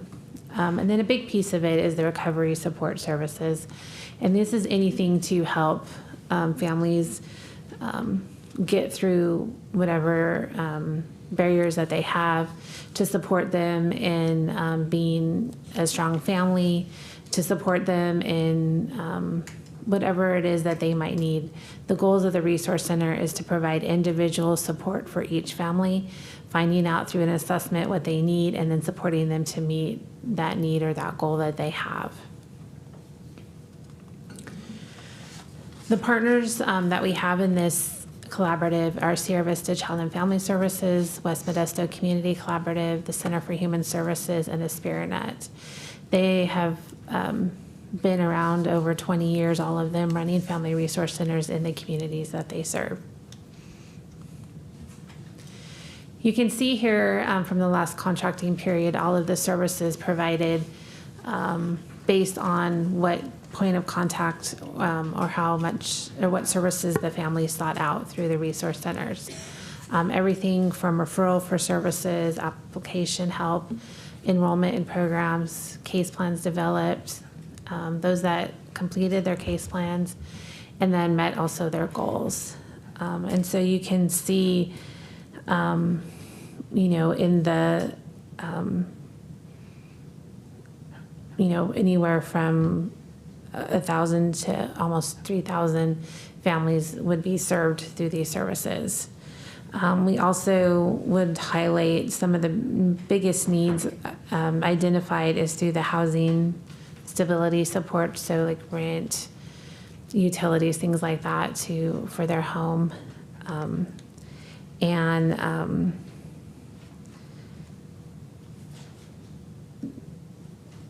The relief support that they needed to meet their needs. So we have today with us West Modesto Community Collaborative. They're going to share with you some specific work that they're doing in the West South Modesto area, downtown area. And I'd like to invite Liliana Felix and Jasmine Karina to the podium to share with us some of that and some of the successes they've had. Good morning. Thank you for the opportunity to share West Modesto's Community Collaborative success with the navigation program. Today, I'm excited to present a comprehensive overview of the navigation program's exceptional impact and success within Stanislaus County. The navigation program, a cornerstone initiative of the West Modesto Community Collaborative, has proven its steadfast commitment to fostering a positive change through innovative strategies, dynamic community engagement, and valuable partnerships.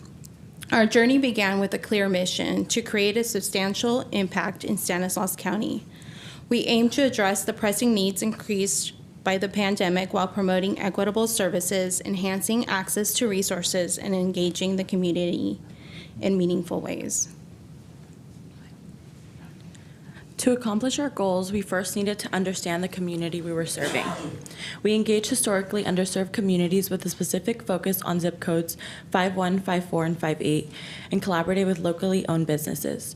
Our reach extended to diverse communities, including but not limited to Asian, Middle Eastern, Hispanic, and Black/African populations. Measuring engagement was pivotal in our strategy.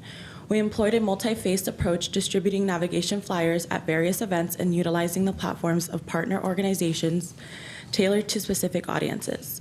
Through innovative initiatives such as partnerships with Second Harvest of the Greater Valley, the Food Initiative, Child and Family Services, Modesto Farmers Market, Modesto City Schools, and KCBP radio station, to name a few. We amplified our outreach, resulting in increased visibility and engagement. Word of mouth and community referrals further boosted our presence. Our navigation program impacts transcends the engaged community, radiating outward to bring about broader change. By fostering inclusivity, promoting equitable assistance, and improving well-being, our efforts have spurred a more connected, resilient community. The navigation program's journey through 2022 to 2023 paints a vivid picture of dedication, resilience, and progress.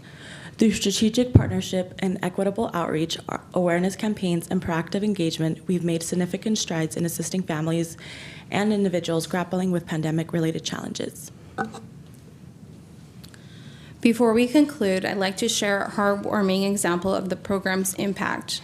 We had the opportunity to help an individual facing hard circumstances due to the pandemic. This individual was given a navigation flyer through our outreach volunteers. This client came seeking assistance for food, housing, and any other available living resources. To help ease her current hardship, this client informed us that COVID-19 has affected her daily life. This individual was unfortunately living in her car along with her partner and 2 children, ages 12 and 9 years old. Her housing situation began in 2019 during the pandemic due to the eligibility requirements for rental properties in Stanislaus County. Her health has also made it difficult to obtain employment due to the extremity of her condition. She suffers from lupus, which makes her high risk. During this time, the city was experiencing a major heat wave. Due to the heat, she was concerned about her health and the well-being of her children. As project coordinators, we were able to fulfill 4 major needs, being housing, food, and cooling centers.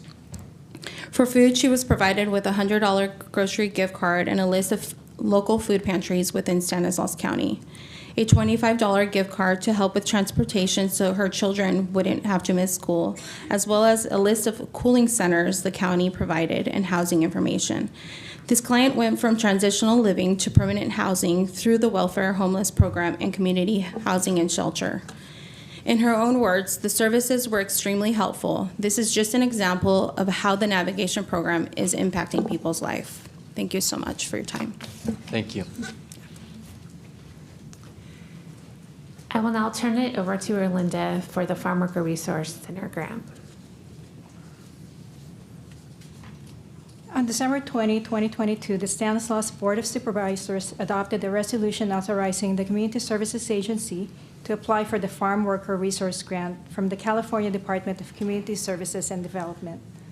CSA then signed and executed a grant agreement with CSD to provide information and access to services for farm workers and their families in Stanislaus County. The grant was for $833,000 with a 25% local match in the amount of $208,233. The board authorized the use of ARPA funding for the 25% local match. CSA then contracted with Central Valley Opportunity Center, CVOC, to expand their services within Stanislaus County.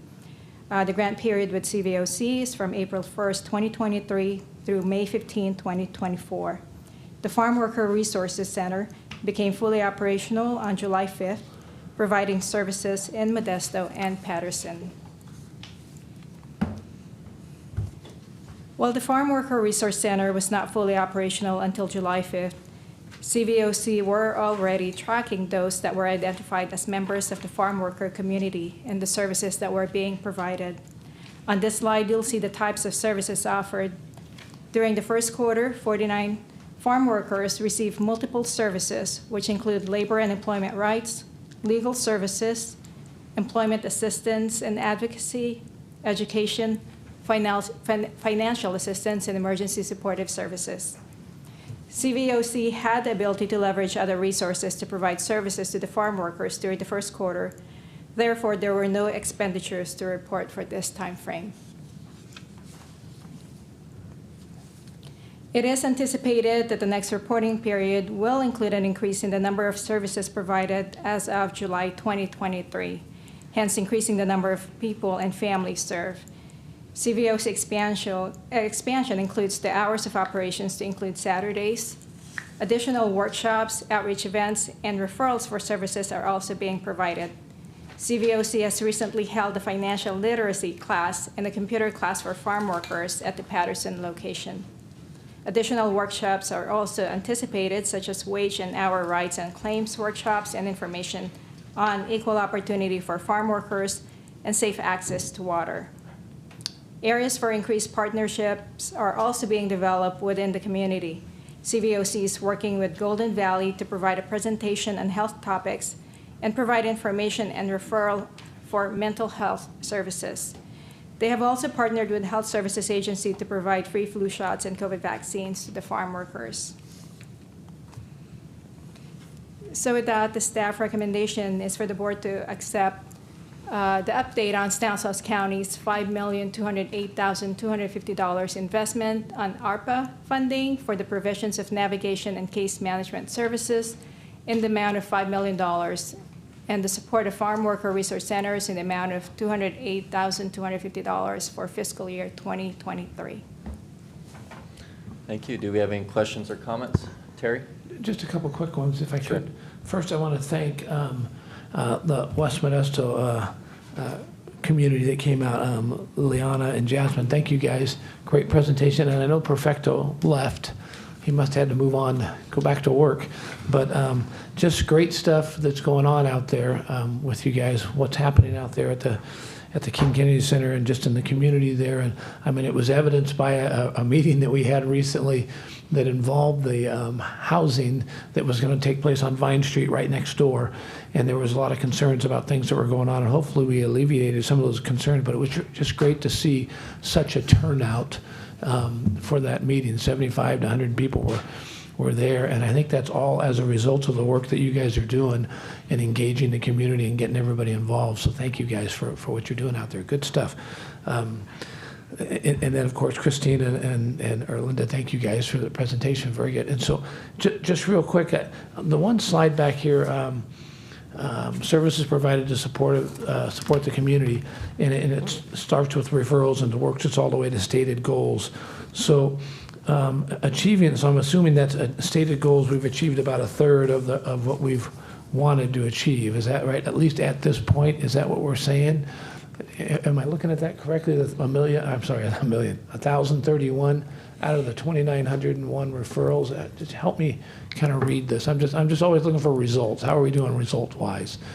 Is that what, so each of the families are able to set their goals, and they could have several goals. So so you have no control over the goals. Those kind of are what they're saying that they need to achieve, and then.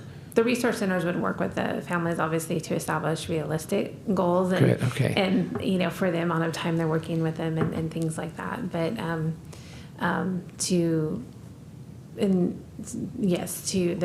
would be 1,000. Okay, but and it looks like, I mean, if you really look at, I guess, cases plans completed, 1,000 or 1,153, and of those 1,153, 1,031 goals have been.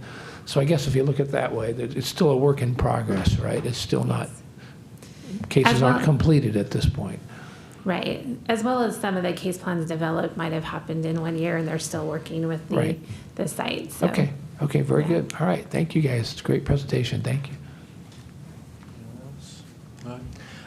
Great presentation. I did just have one question regarding legal services. Do you know who we're contracting with in regards to who we're referring individuals to legal services?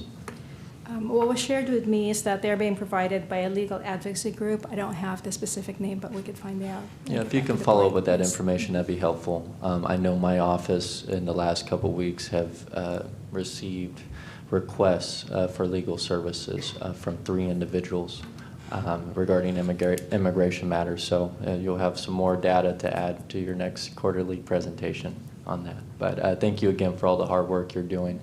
We'll go ahead and we'll open it up to members of the public.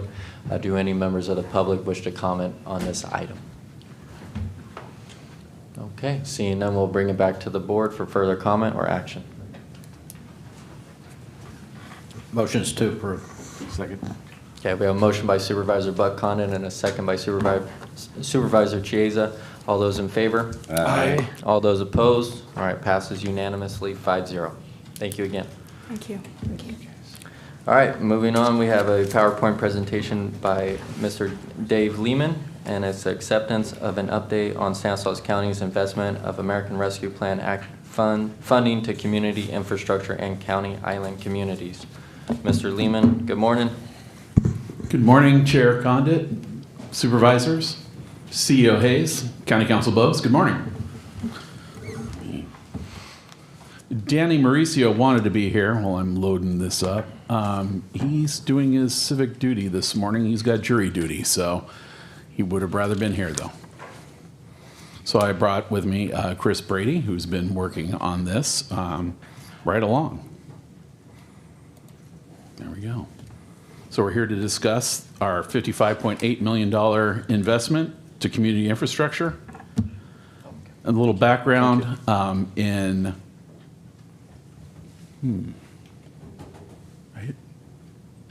Is it going?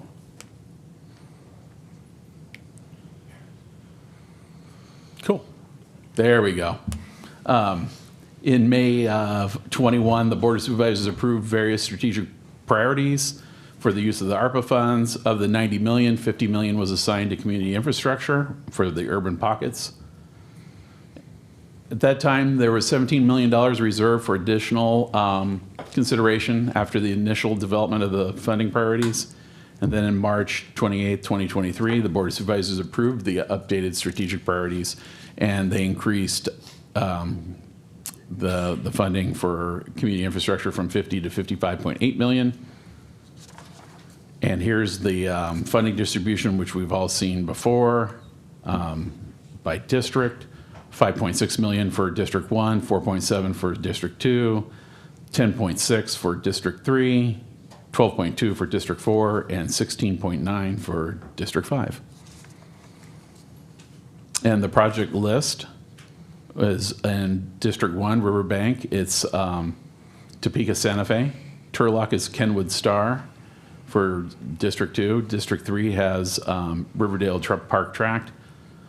District 4 has Colorado Rouse and Ceres Herndon. And District 5 has Bret Harte and Park Lawn. Good morning, Chris Brady, Public Works. Just wanted to run through with you guys some of the improvements that are involved in these projects and kind of give you a quick status update on each of the projects. So pretty much the improvements are generally the same in all the areas. Storm drainage facilities, including curb and gutter, sidewalk facilities for pedestrians, ADA ramps, domestic water facilities, street light facilities. Some neighborhoods already have street lights. They will get upgraded to city standards. Sanitary sewer facilities. Okay, I'm going to walk through the district projects now. Topeka, Santa Fe, District 1. This is in the City of Riverbank sphere of influence. A couple of the funding sources that we're going to be planning to use is the ARPA funds, obviously, and then we have a contribution from the building community infrastructure funds as well. Quick status update on where we're at with this area. Design and engineering is underway. We're anticipating environmental clearance in October. We're planning a virtual community meeting next month, and we're expecting 30% plans any day, so our review will take place probably in the next 30 days, and we'll be on our way to 60% plans. District 2, Kenwood Star, that's within the City of Turlock sphere of influence. ARPA funds are going to be the loan funding source on those improvements. Similar status update, we're in the design and engineering phase. We're expecting environmental clearance in October. That's pretty much goes for all the areas. Environmental clearance should be taking place in October, November for all the areas. So they're all very kind of on this similar timeline. Planning a virtual community meeting in September as well. And 30% plans submittal and review in September to be completed in October. So we're moving right along. District 3, Riverdale Park Tract. That's within the City of Modesto sphere of influence. Funding sources for those improvements will be ARPA funds and BCIF funds as well. We're in design and engineering on that one as well. Environmental clearance again in the fall.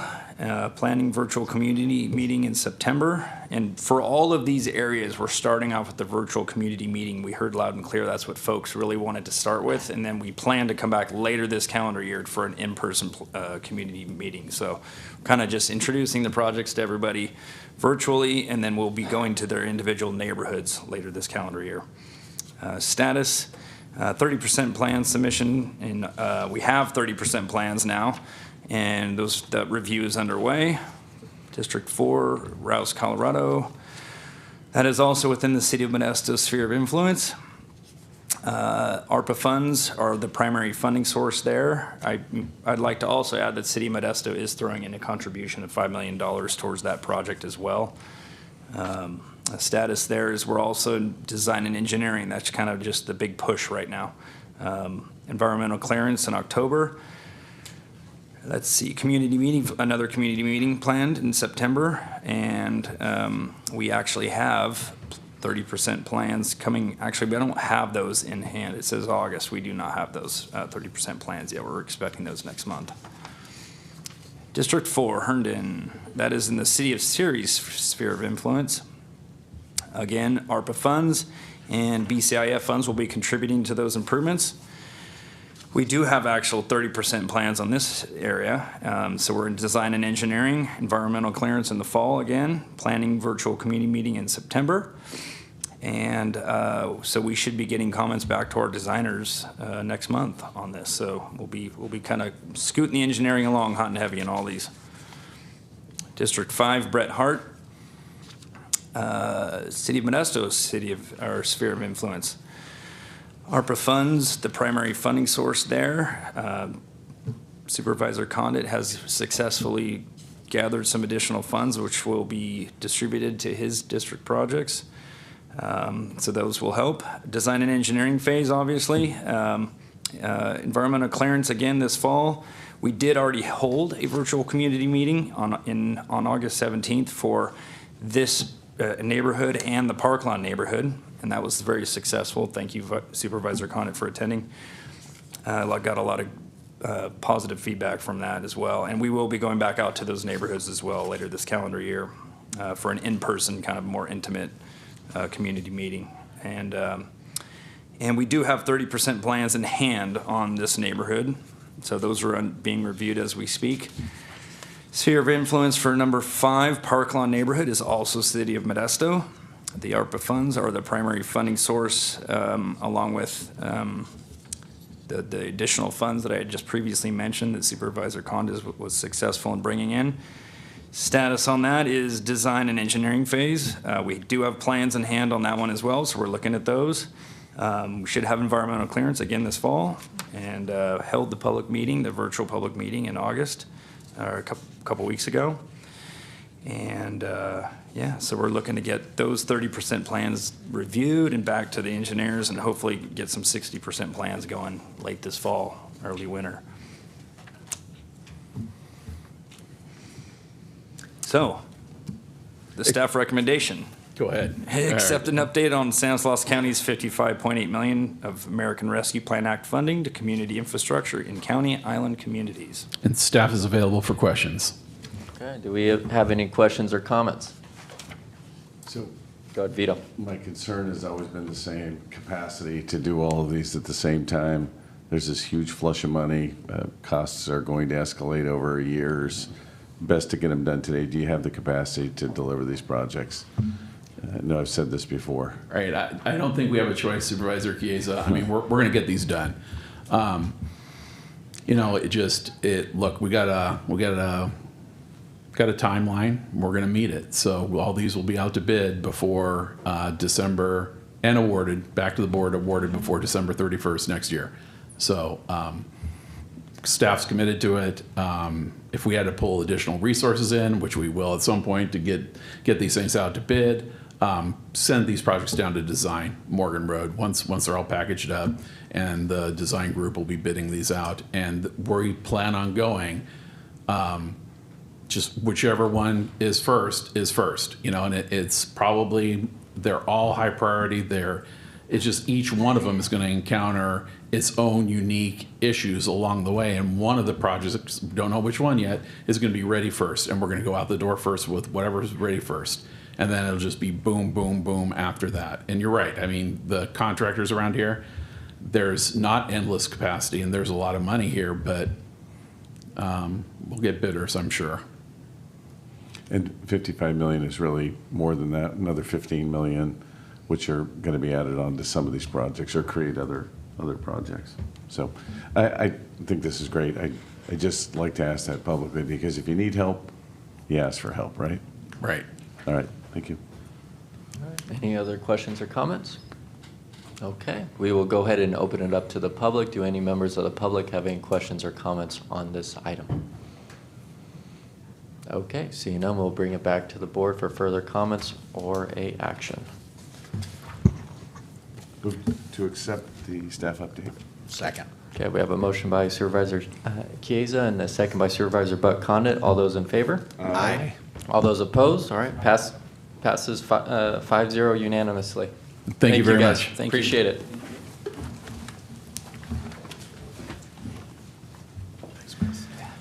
All right, moving on. We have an update on the investment of the American Rescue Plan Act funds into Stanislaus 2030 Investment Blueprint Strategies, and that will be a PowerPoint presentation by Patrick Kavanaugh and Amanda Hughes from STAN 2030.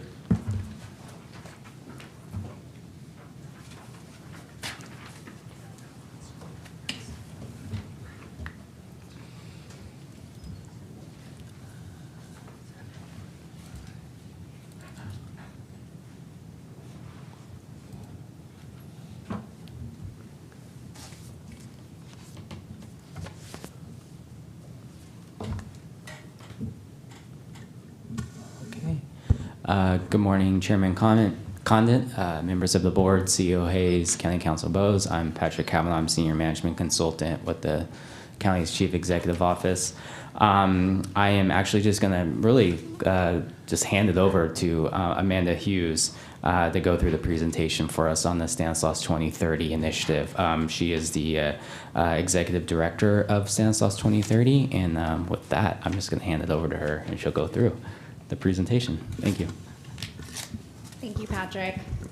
Thank you, Chairman Condon, members of the board, CEO Hayes, Council Bowes. I'm privileged to be, I guess, the closer today for all the ARPA funding. As you know, Stanislaus 2030 is a new public-private partnership that was really designed to build a more inclusive and resilient economy in Stanislaus County. Just to reorient everyone how we got in the room today, this work really began in earnest in the fall of 2021 in a partnership between the Community Foundation and the county, as well as other public and private partners. We partnered with Brookings to do a robust market assessment. We partnered with a variety of community groups. We organized into work groups. All of that work culminated in a report that was published and presented to the Board of Supervisors in November of 2022, which was the investment blueprint.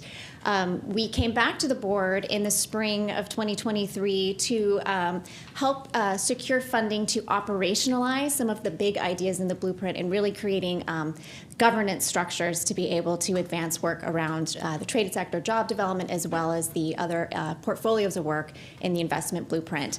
Thanks to the commitment from the county, as well as new commitments that we were able to secure over the past few months from the City of Modesto, Gallo, Beardland, Wells Fargo, as well as in-kind support from the Community Foundation. We brought in additional $400,000 to match the operating funds from the county. With that, we entered in contract with the county in June. I began my full-time position as executive director in mid-June, and since that time, we have been rolling and racing, trying to get this work up and going. We are now in the process of putting the enabling environment in place so we can initiate pilots that can lead to recommendations that we'll bring back to the board on projects and ideas that we want to scale.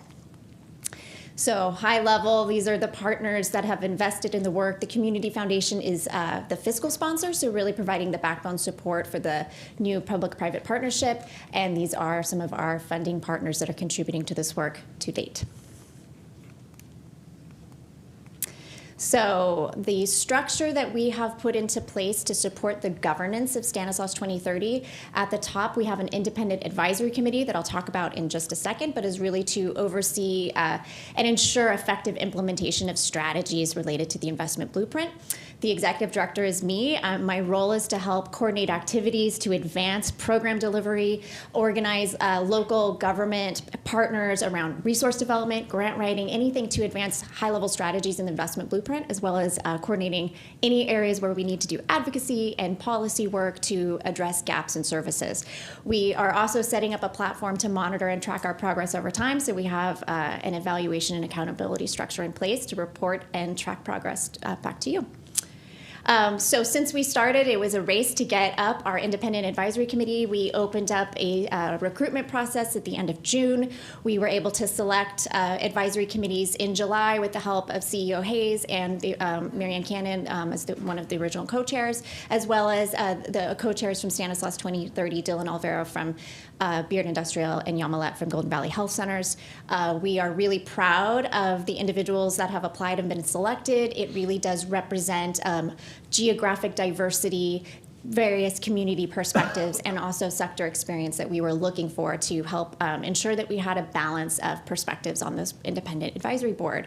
And like I mentioned before, the intention of this group is to really help guide and track progress of the work and to ensure that we have what we need to be successful and that we are on track and trying to meet our mission to create not just quality jobs, but access to quality jobs.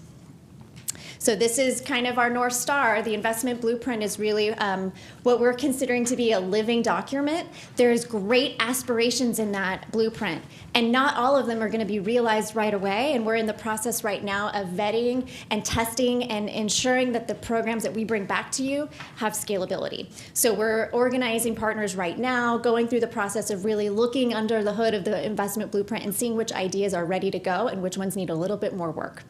Our intention is to to do all of this work now in earnest so we can come back to you in the spring with a fully tested and validated plan of action, and also aligning other resources in addition to what we know is available for ARPA funding to invest in projects that align with the intent of that funding.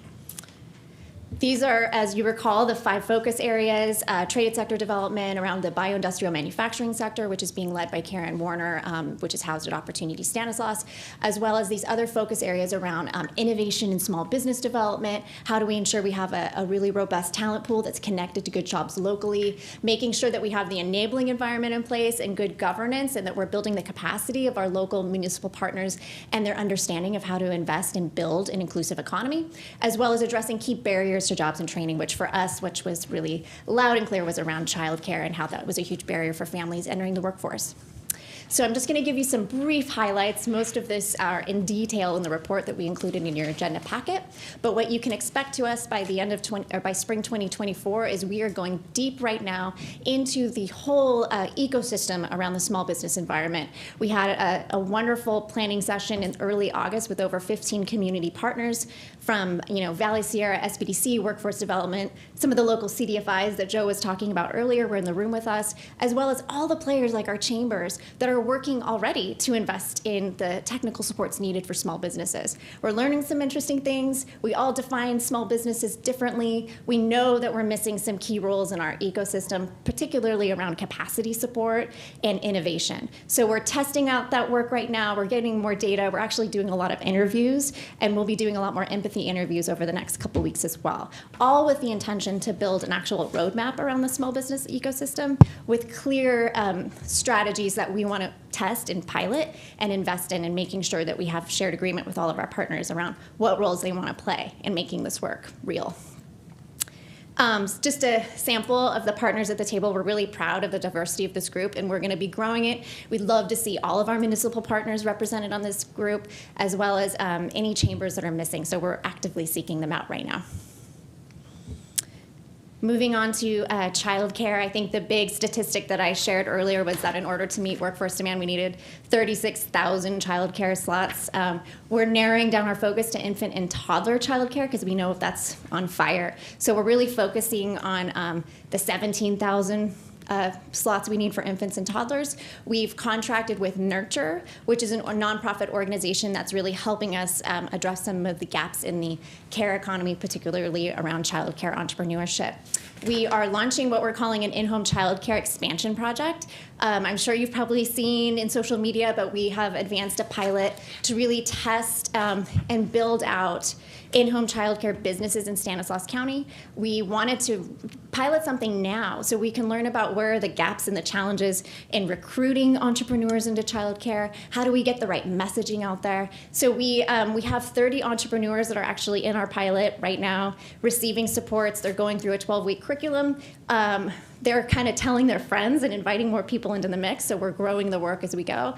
The intention, though, is actually really to understand how we can build this kind of collaborative service delivery. So we're looking at all the recruitment challenges. We're looking at the entire subsidy system, and I know more about childcare subsidies than I wanted to know before this, but I'm getting pretty dangerous in that space, and it's very interesting. We have a lot of resources for childcare on the demand side, like in the millions of dollars, that can't be spent because we don't have a supply. So we're trying to address the supply issue with this type of funding with ARPA.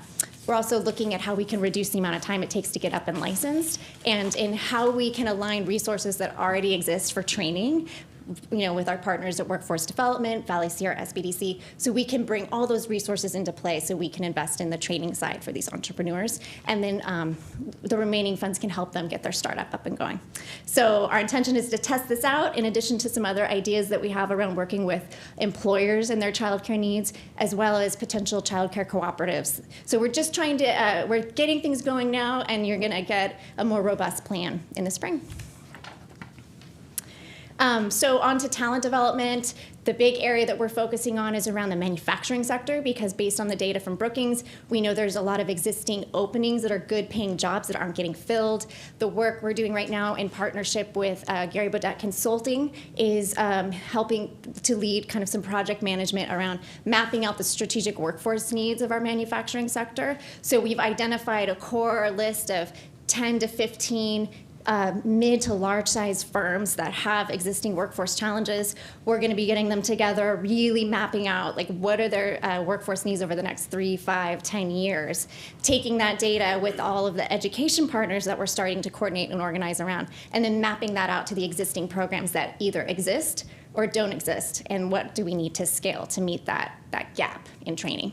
Our intention is to have a really good understanding of the workforce needs by December, so then we can bring back a more solid, robust implementation plan in the spring that will actually include like the ideas we want to scale, whether it's earn and learn, like apprenticeship models, things like that. But it's all going to be rooted on the data, on the jobs that we need to fill. We talked a little bit about today, the other strategy around talent development was around upskilling and reskilling the ag workforce. The big investment that came from Stanislaus 2030 was really to expand the work of Central Valley Opportunity Center so they could provide services to more than their clients that they were already serving. They have really focused over the summer around building capacity and updating their internal systems to be able to take on that large expansion of clients. They have developed a new operating system to help track, because this is a new population of families they're going to be serving, and making sure that they have all the ancillary programs in place so they can begin enrollment over the next 2 to 3 weeks is what I think the plan is. And then their intention is to have quarterly meetings with community partners as like a roundtable to provide a feedback loop for sharing what's going on and give an opportunity for community to learn about how they're growing and scaling their programs. So I think their first roundtable is scheduled for November. Traded sector development, I know we know a lot about the work that's been going on with BEAM, which is now housed at Opportunity Stanislaus. It's exciting to see that matching the $10 million investment from the county, BEAM has already brought in over $5 million in new funding, including a $1 million grant from the National Science Foundation, which has really kind of led to this whole new CBio Collaborative, which is a coalition of partners being led by UC Merced, the Lawrence Berkeley National Labs, as well as BEAM, to really build a regional innovation engine around the circular bioeconomy. So the work is growing. The number of partners at the table are growing, and this is just very exciting work. And as the role of Stanislaus 2030, we are, I sit at all of these tables because we need to make sure that we're coordinating activities, particularly around talent development and making sure we're ready to meet the needs of the firms that may exist here already or the new firms that we're trying to attract. So that's all the news that's fit to print.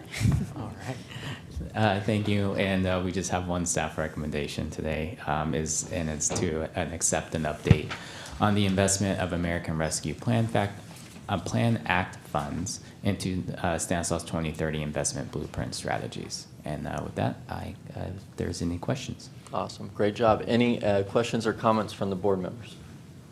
Okay. Seeing none, we will go ahead and open it up to the public. Do any members of the public wish to comment on this item? All right. Seeing none, we will bring it back to the board for action. Motion to approve. I will second that. We have a motion by Supervisor Buck Condon and a second by Supervisor Withrow. All those in favor? Aye. All those opposed? All right. Passes unanimously 5-0. Great job. Thank you. Thank you. All right, moving on, we have a presentation by Sergeant Frank Soria and Lane Avila and District Attorney Jeff Legero to accept an update on the Stanislaus County Cannabis Enforcement Program. Gentlemen, good morning. Thank you for being here. Thank you so much.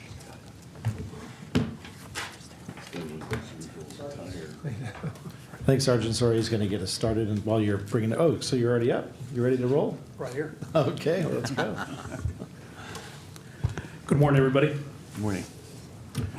All right. So first and foremost, I want to put out a disclaimer. Being that you can't teach an old dog new tricks, ever since I started law enforcement about 28 years ago, I've always known this green leafy substance to be referred to as marijuana, not cannabis. So you're going to see it up here as cannabis, but I'll be referring to it as marijuana. And sitting next to me, obviously everybody knows Lane Avila. Good morning. See if I can maneuver through this. All right. The other thing is, I want to talk briefly about the makeup of my team. Back in July of 2022, The marijuana enforcement team, known as MET, was created within the sheriff's office, currently comprised of 5 detectives and a supervisor. The assignment was taken over by now Lieutenant Dave Thompson, who's here today. He's the one that actually created a lot of the standard operating procedures on how we operate internally and how we also do referrals to code enforcement, as an example. One of the major things that I would like to discuss here is on the next slide, threats that are posed from these illegal marijuana grows, not necessarily in this order, but we have violent crime listed as homicide, armed robberies, shootings, water theft, ground contamination, money laundering, mortgage and insurance fraud, and obviously the neighborhood nuisance. A lot of things that people don't really understand cause a severe or significant impact to our communities. A couple things that are not listed on this slide are human trafficking, which is huge, huge. And the last but not least is the negative impact that it causes on the legal market. Up and down the state, it is very well known that the legal market is suffering as a result of all these illicit grows. And not just here in this county, we're not exclusive. This isn't a unique problem for our county.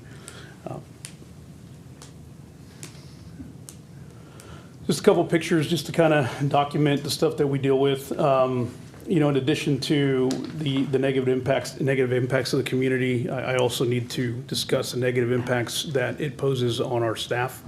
Anytime that we go onto these properties, we're exposed to the nasty chemicals, we're exposed to the nasty conditions, not just us, but code enforcement coming in right behind us to do their investigations, and other county departments. We frequently take guns from these locations, whether they were stored somewhere or whether they were used to secure and protect these illegal grows. Obviously, high risks that we have to take into consideration every time that we go and execute a search warrant at one of these locations. The way that the vetting process works, all marijuana tips at some point or another, they land on my desk, listed here as illegal cannabis activity information. That information is it's then vetted out. I then use various points to assess the risk factors, the size of the grow, and then make a determination as to whether these cases get referred to Lane and his team for a civil or administrative investigation, or they get assigned to one of my 5 investigators to start a criminal investigation, ultimately leading into a search warrant to eradicate and hopefully make some arrests and hold these people accountable that are conducting this illicit activity in our county. At that point, then the cases are then sent over to the district attorney's office for review and prosecution.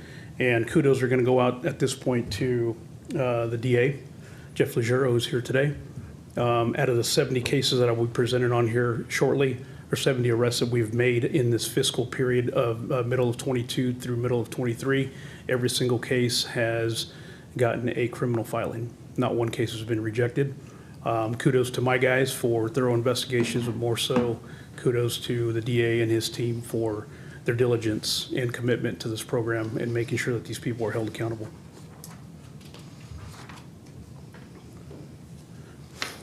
Just to elaborate a little bit on how this works, the tips again are vetted and criminal cases are assigned to my guys.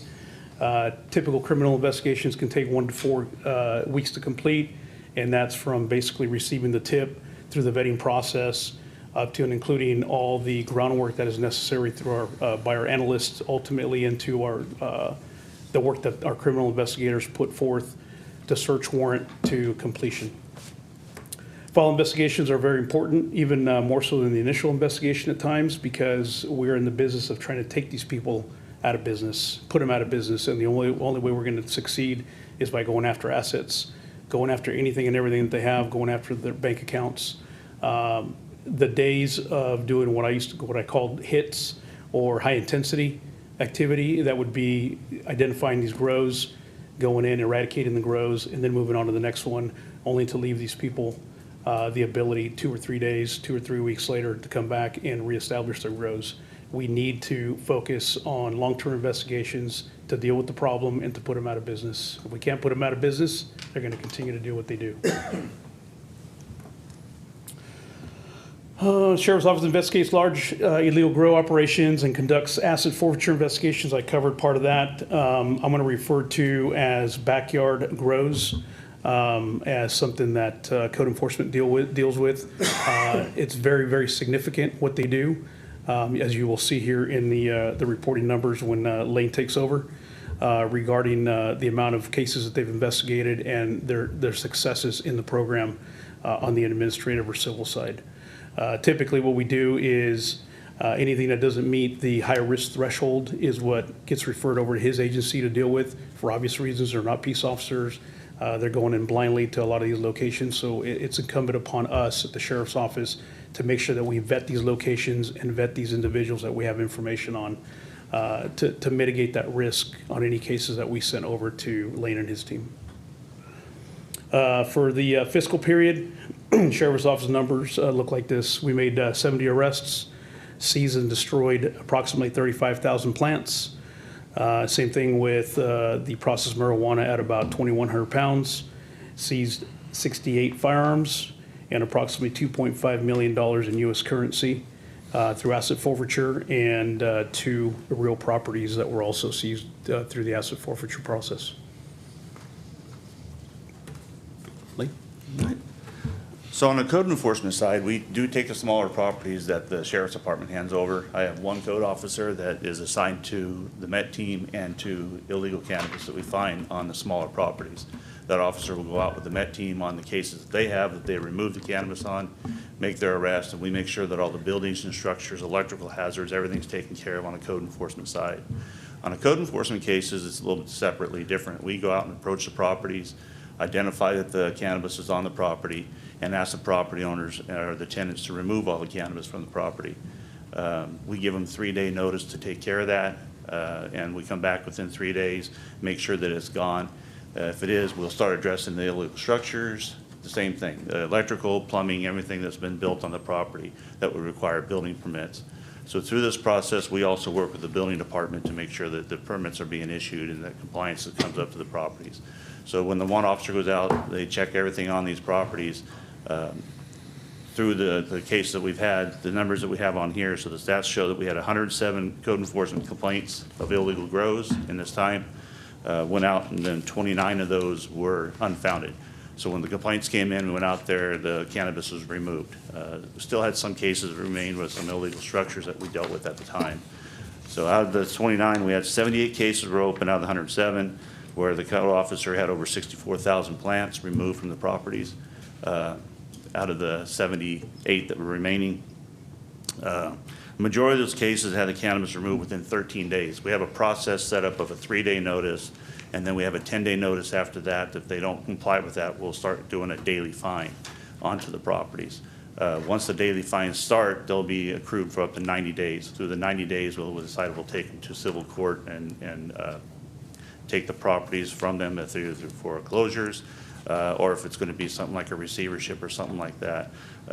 The fines we set up are going to be the value of the property itself. So it could be, if it's a $500,000 property, the chances are that the daily fines are going to go up to $500,000 within 90 days.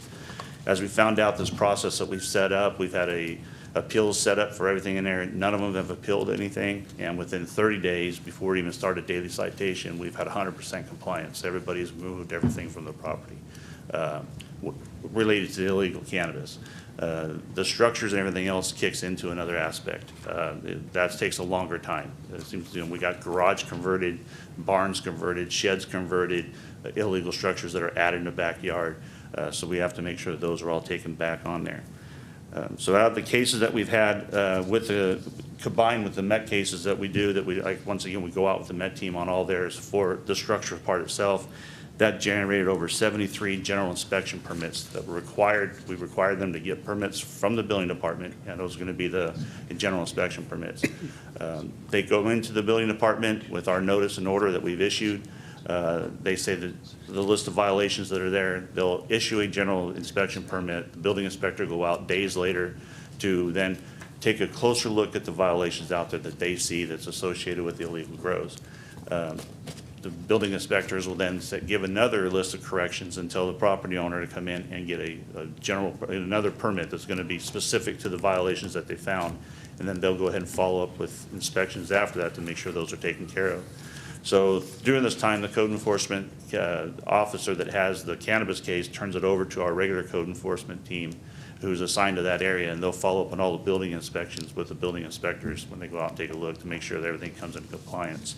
Normally that could take 6 months, 9 months or more for these guys to get their buildings associated back. Sometimes they're finding the properties are being vacated, left vacant, unsecured. We have to go back out and take care of that. We're finding now that the properties are being transferred to other people without even going through escrow. And so they're trying to avoid, with a new name on there, trying to avoid that process of going through us and the building department to have those associated with the last names that are on the property. So we're in a process of changing some of that to notify that they have to notify us, which they're going to have to give us any kind of a contact with the new owners and or lenders that are coming into the property. So with that, we can move on.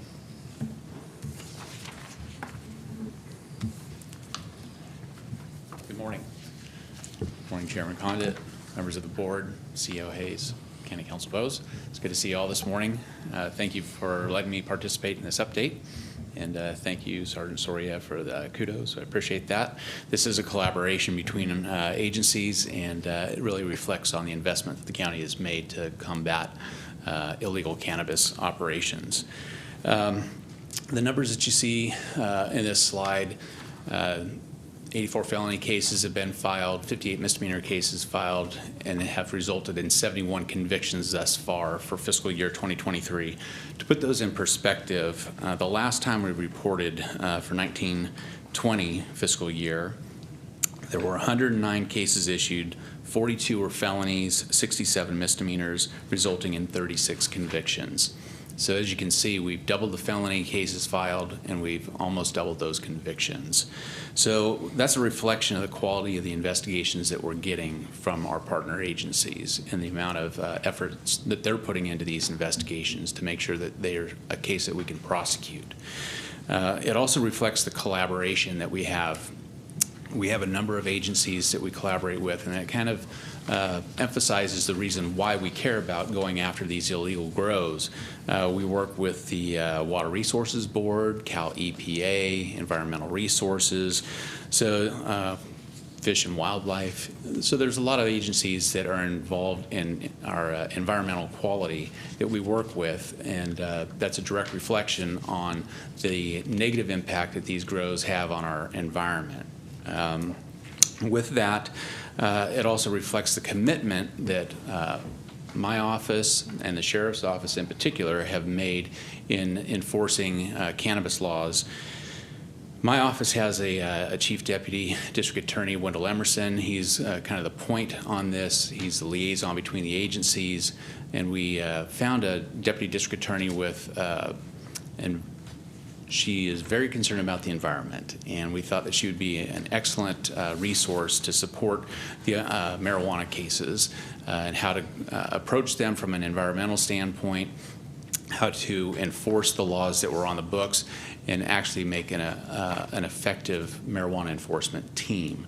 And that's Aurora Maddox, and we've made sure that she was available to the Sheriff's SIU team, as well as the MET team, to make sure that she's a resource for them. So as issues come up during their investigations, they have a point of contact with the DA's office that can actually answer questions and make sure that we're putting a case together that will be issued and prosecuted.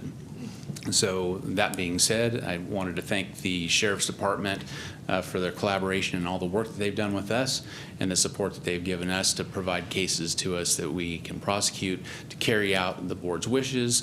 This is has a direct impact on public safety, and we are absolutely making the community stronger and safer by attacking these types of crimes. So thank you.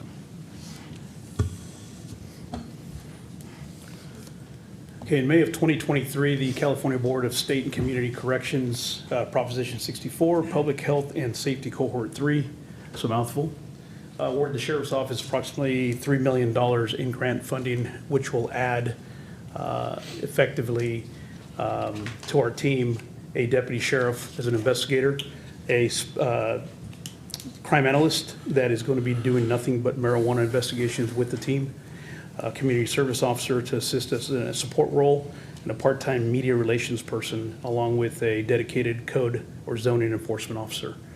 The addition of these positions will enhance, obviously, our abilities to do what we need to do, what we've been doing, and be able to continue to be fruitful in our efforts to mitigate all these issues that are plaguing our communities, including basically helping out the commercial cannabis industry as well. On a side note, I'd like to mention, last week, my team and I attended a first annual Cannabis Enforcement Summit in Sacramento. During that summit, obviously with these conferences, it's good to network with these various agencies that are represented. And I was surprised to learn that Stanislaus County is on the map, in that we are kind of leading the way in successful eradications, long-term investigations, and prosecutions of these illicit activities. We are basically neck and neck with agencies like San Bernardino County and some agencies up north as well. So we are, like I said, I was very surprised to hear that we've been making, our news has been going up and down the state related to our efforts. All right, how can these illegal marijuana grows be reported? Number one, Crime Stoppers, listed there on the screen. Number two, the Stand Connect app works very well, can be downloaded on the App Store. And finally, Sheriff's Office marijuana tip line at 209-525-7087. If anybody is willing to remain anonymous, which is what I recommend, please do so. Do not leave any identifying information, specifically on Stand Connect and the Sheriff's Office tip line. That is all I have. Thank you. Okay, I think I'm going to pick it up from there with just a little information on budget before we take questions and go out to the public for comment. Important to remind ourselves how we're funding this program and where those funds are going. I think everyone's aware that we have a tax system in place and development fee agreements with the regulated and I guess what we commonly refer to as the legalized industry here in Stanislaus County that helps fund all of these enforcement activities. And on the screen before you, you'll see where those funds essentially go and what they support. But the main partner agencies here are County Council, the Chief Executive Office, District Attorney, Environmental Resources, Planning, and our Sheriff's Department. Some of the other benefiting departments that we have been able to leverage some of the cannabis funds into supporting community-based programs are our behavioral health, substance use disorders programs, as well as our Parks Department has been a good benefactor of this. And then we ran a cannabis benefit grant program last year that distributed about $725,000. When you look at the chart, it's I think we would all expect that the Sheriff's Department would be the largest expense, as they should be in this program. For the current year's budget, they're about 69% of total expenditures, and then you can kind of see how it lays out for the rest of the county departments involved. I did want to bring your attention to just kind of a couple of the overarching financial trends that we're experiencing here. We're planning for about $4.4 million in expenses. We have about $3 million in revenue planned for this year. So we're in the savings account this year to about $1.4 million. We had about $2.5 million in the savings account for this program coming into the year. So you can see that we are in deficit spending mode for good reason. We're trying to get out there and do as much enforcement as possible. However, that deficit spending mode is not sustainable out into future years. We're very, very pleased to see the Prop 64 grant that the sheriff took the lead on there, $3 million over 5 years. So that's really going to support us. However, even if you factor in the Prop 64 grant at our current expenditure level, we'll most likely only be able to sustain this level of service based on the current program revenues for another fiscal year, and then we're going to be in service mode reduction or needing to increase revenues in some other way. So we'll see where that goes out into the future, but I did want to make sure that that was abundantly clear when it comes to how we're funding and where the funds are going and what pays for all of this good work that you saw before you today. And then last thing I want to do is just appreciate and share my thanks for all of the departments that come together to do this report. We tried to time this report for when we brought the Prop 64 grant together, but we wanted to take some extra time and make sure all of our numbers were aligned and everything was good. And I'm just so pleased that the team was able to do that and present to you today. This is a report that we'll likely do on at least an annual basis. And I think that concludes everything. Is there anything else that the team wanted to add? Open up for questions. Do any board members have any questions or comments? Vito? So first, the Prop 64 grant, is that over, were we spending the money over 1 year or 3 years? I didn't catch that. That's 3 years. It's a 3-year I'm grant. sorry, 5 years. Oh, I'm sorry, it's a 3 million five-year Over grant. 5 years. It's Okay. 5 years. $3 billion over 5 years. It's really good to fund those positions. I didn't, I probably could have figured that out. How successful have we been, because we have the 2 properties that we seized, but Lane, on the code enforcement side, you said everyone had removed their cannabis before we went to the fining component. Correct. But when we're doing these longitudinally, and I guess for Sergeant Soria, the folks, when we chase their bank accounts or other investigations, how successful have we been? Or is it a work in progress? We've been very successful in the few that we've done so far as test investigations. And again, it's group effort, if you will. So the seizures of accounts and properties and so on and so forth, they start with us, but they ultimately end at the DA's office because they're doing all the busy work. So if it wasn't for them there to support us and help us out throughout the process, we would not be successful. But we've been very successful in every one that we have submitted to the DA's office for approval, number 1, and then follow through, number 2. Okay. And I've been on many of these busts of the larger ones. I think you guys have seen me out there. And they're very resource intensive. You typically, and I know you have talked about bifurcating, but really it comes down to guns or violent criminals. If they're present, then it ends up on one side, because there's tremendous value in code enforcement, and they've got great compliance, but those tend to be more of your, I lease it out to my neighbor who's growing 50 plants, and so trying to figure that out for the public to understand. You look at the guns and all those ancillary problems you put up on your very first slide. Human trafficking, I've seen that at least at 2 or 3 grows, these people that they bring in from somewhere else who really don't even know where they are. They're just trying to work off some debt, terrible conditions, something that we wouldn't want to see in any of our backyards, right? And it's happening right here in Stanislaus County. So that's another reason that it's very resource intensive.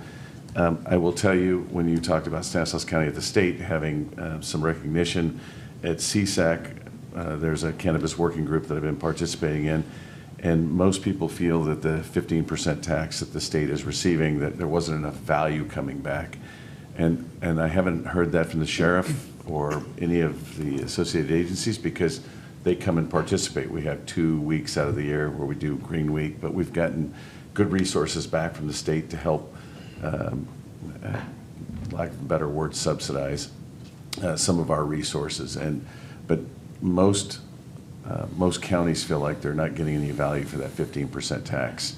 And it's interesting, the conversations.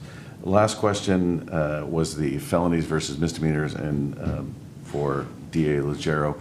So I know that growing cannabis is a misdemeanor, and most of the time there's added charges. You talked about EPA and some of these other organizations using illegal chemicals.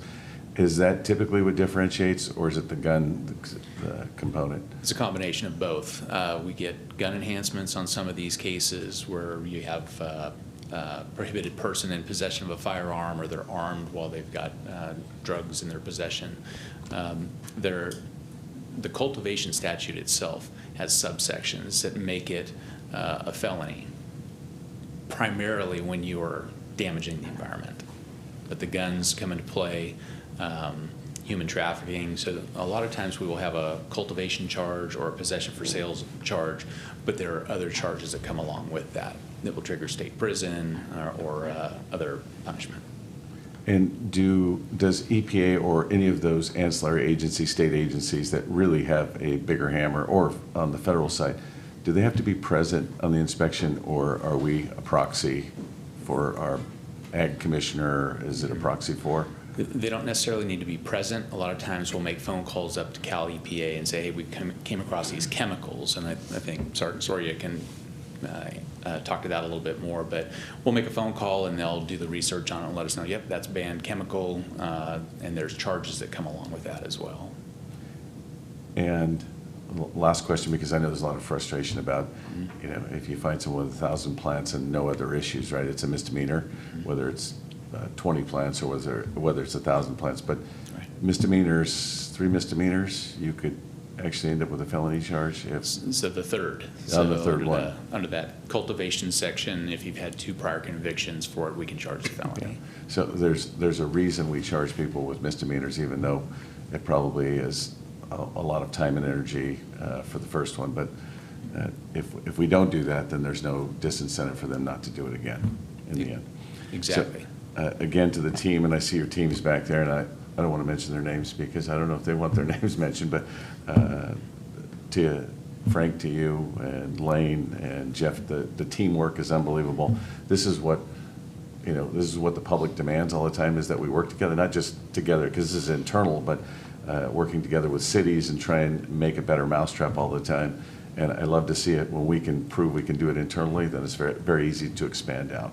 So I appreciate it. All right, any other questions or comments? Terry? Just real quick first, yeah, again, Frank and Lane and Jeff, thank you guys very much for what you're doing. We very much appreciate it. And Frank, I haven't seen you in a while. Good to see you. Likewise. A couple things on the 2 asset forfeitures. Those are real estate. I'm assuming that's real estate that you guys. Yes. Are you seeing less of the repeat stuff going on where, you know, we used to go in at one point and we'd clear a place out and then we'd come 6 months later, they're up and going again? Do you feel like we're making some headway with what we have in place here? Yes, I believe so, especially when it comes to those long-term investigations that I spoke briefly about. Again, going back to the model how we used to operate, we were basically doing those hits and just moving on to the next one, right? Those were coming back. It wasn't until we started actually digging into taking people's property under the law that, I mean, if you don't have any money to grow next week, then you're not going to grow. You're going to do something else, or you're going to leave the county and go do it somewhere else. So we've seen a lot of success with the way in which we do things and how we transitioned into these long-term investigations to hit them where it hurts and keep them from coming back and doing their illicit activity. And a lot of these things, one thing I didn't mention is a lot of these investigations are taking us into the Mexican cartel aspect of it and the Chinese syndicate as well. Something that obviously, I mean, we can spend a full day talking about. So there's a lot of organized crime in this as well. And it's incumbent upon us to make sure that we're not going after the smaller people with the hundreds of thousands of dollars and their ability to continue their illicit activity, but these bigger organized crime operations.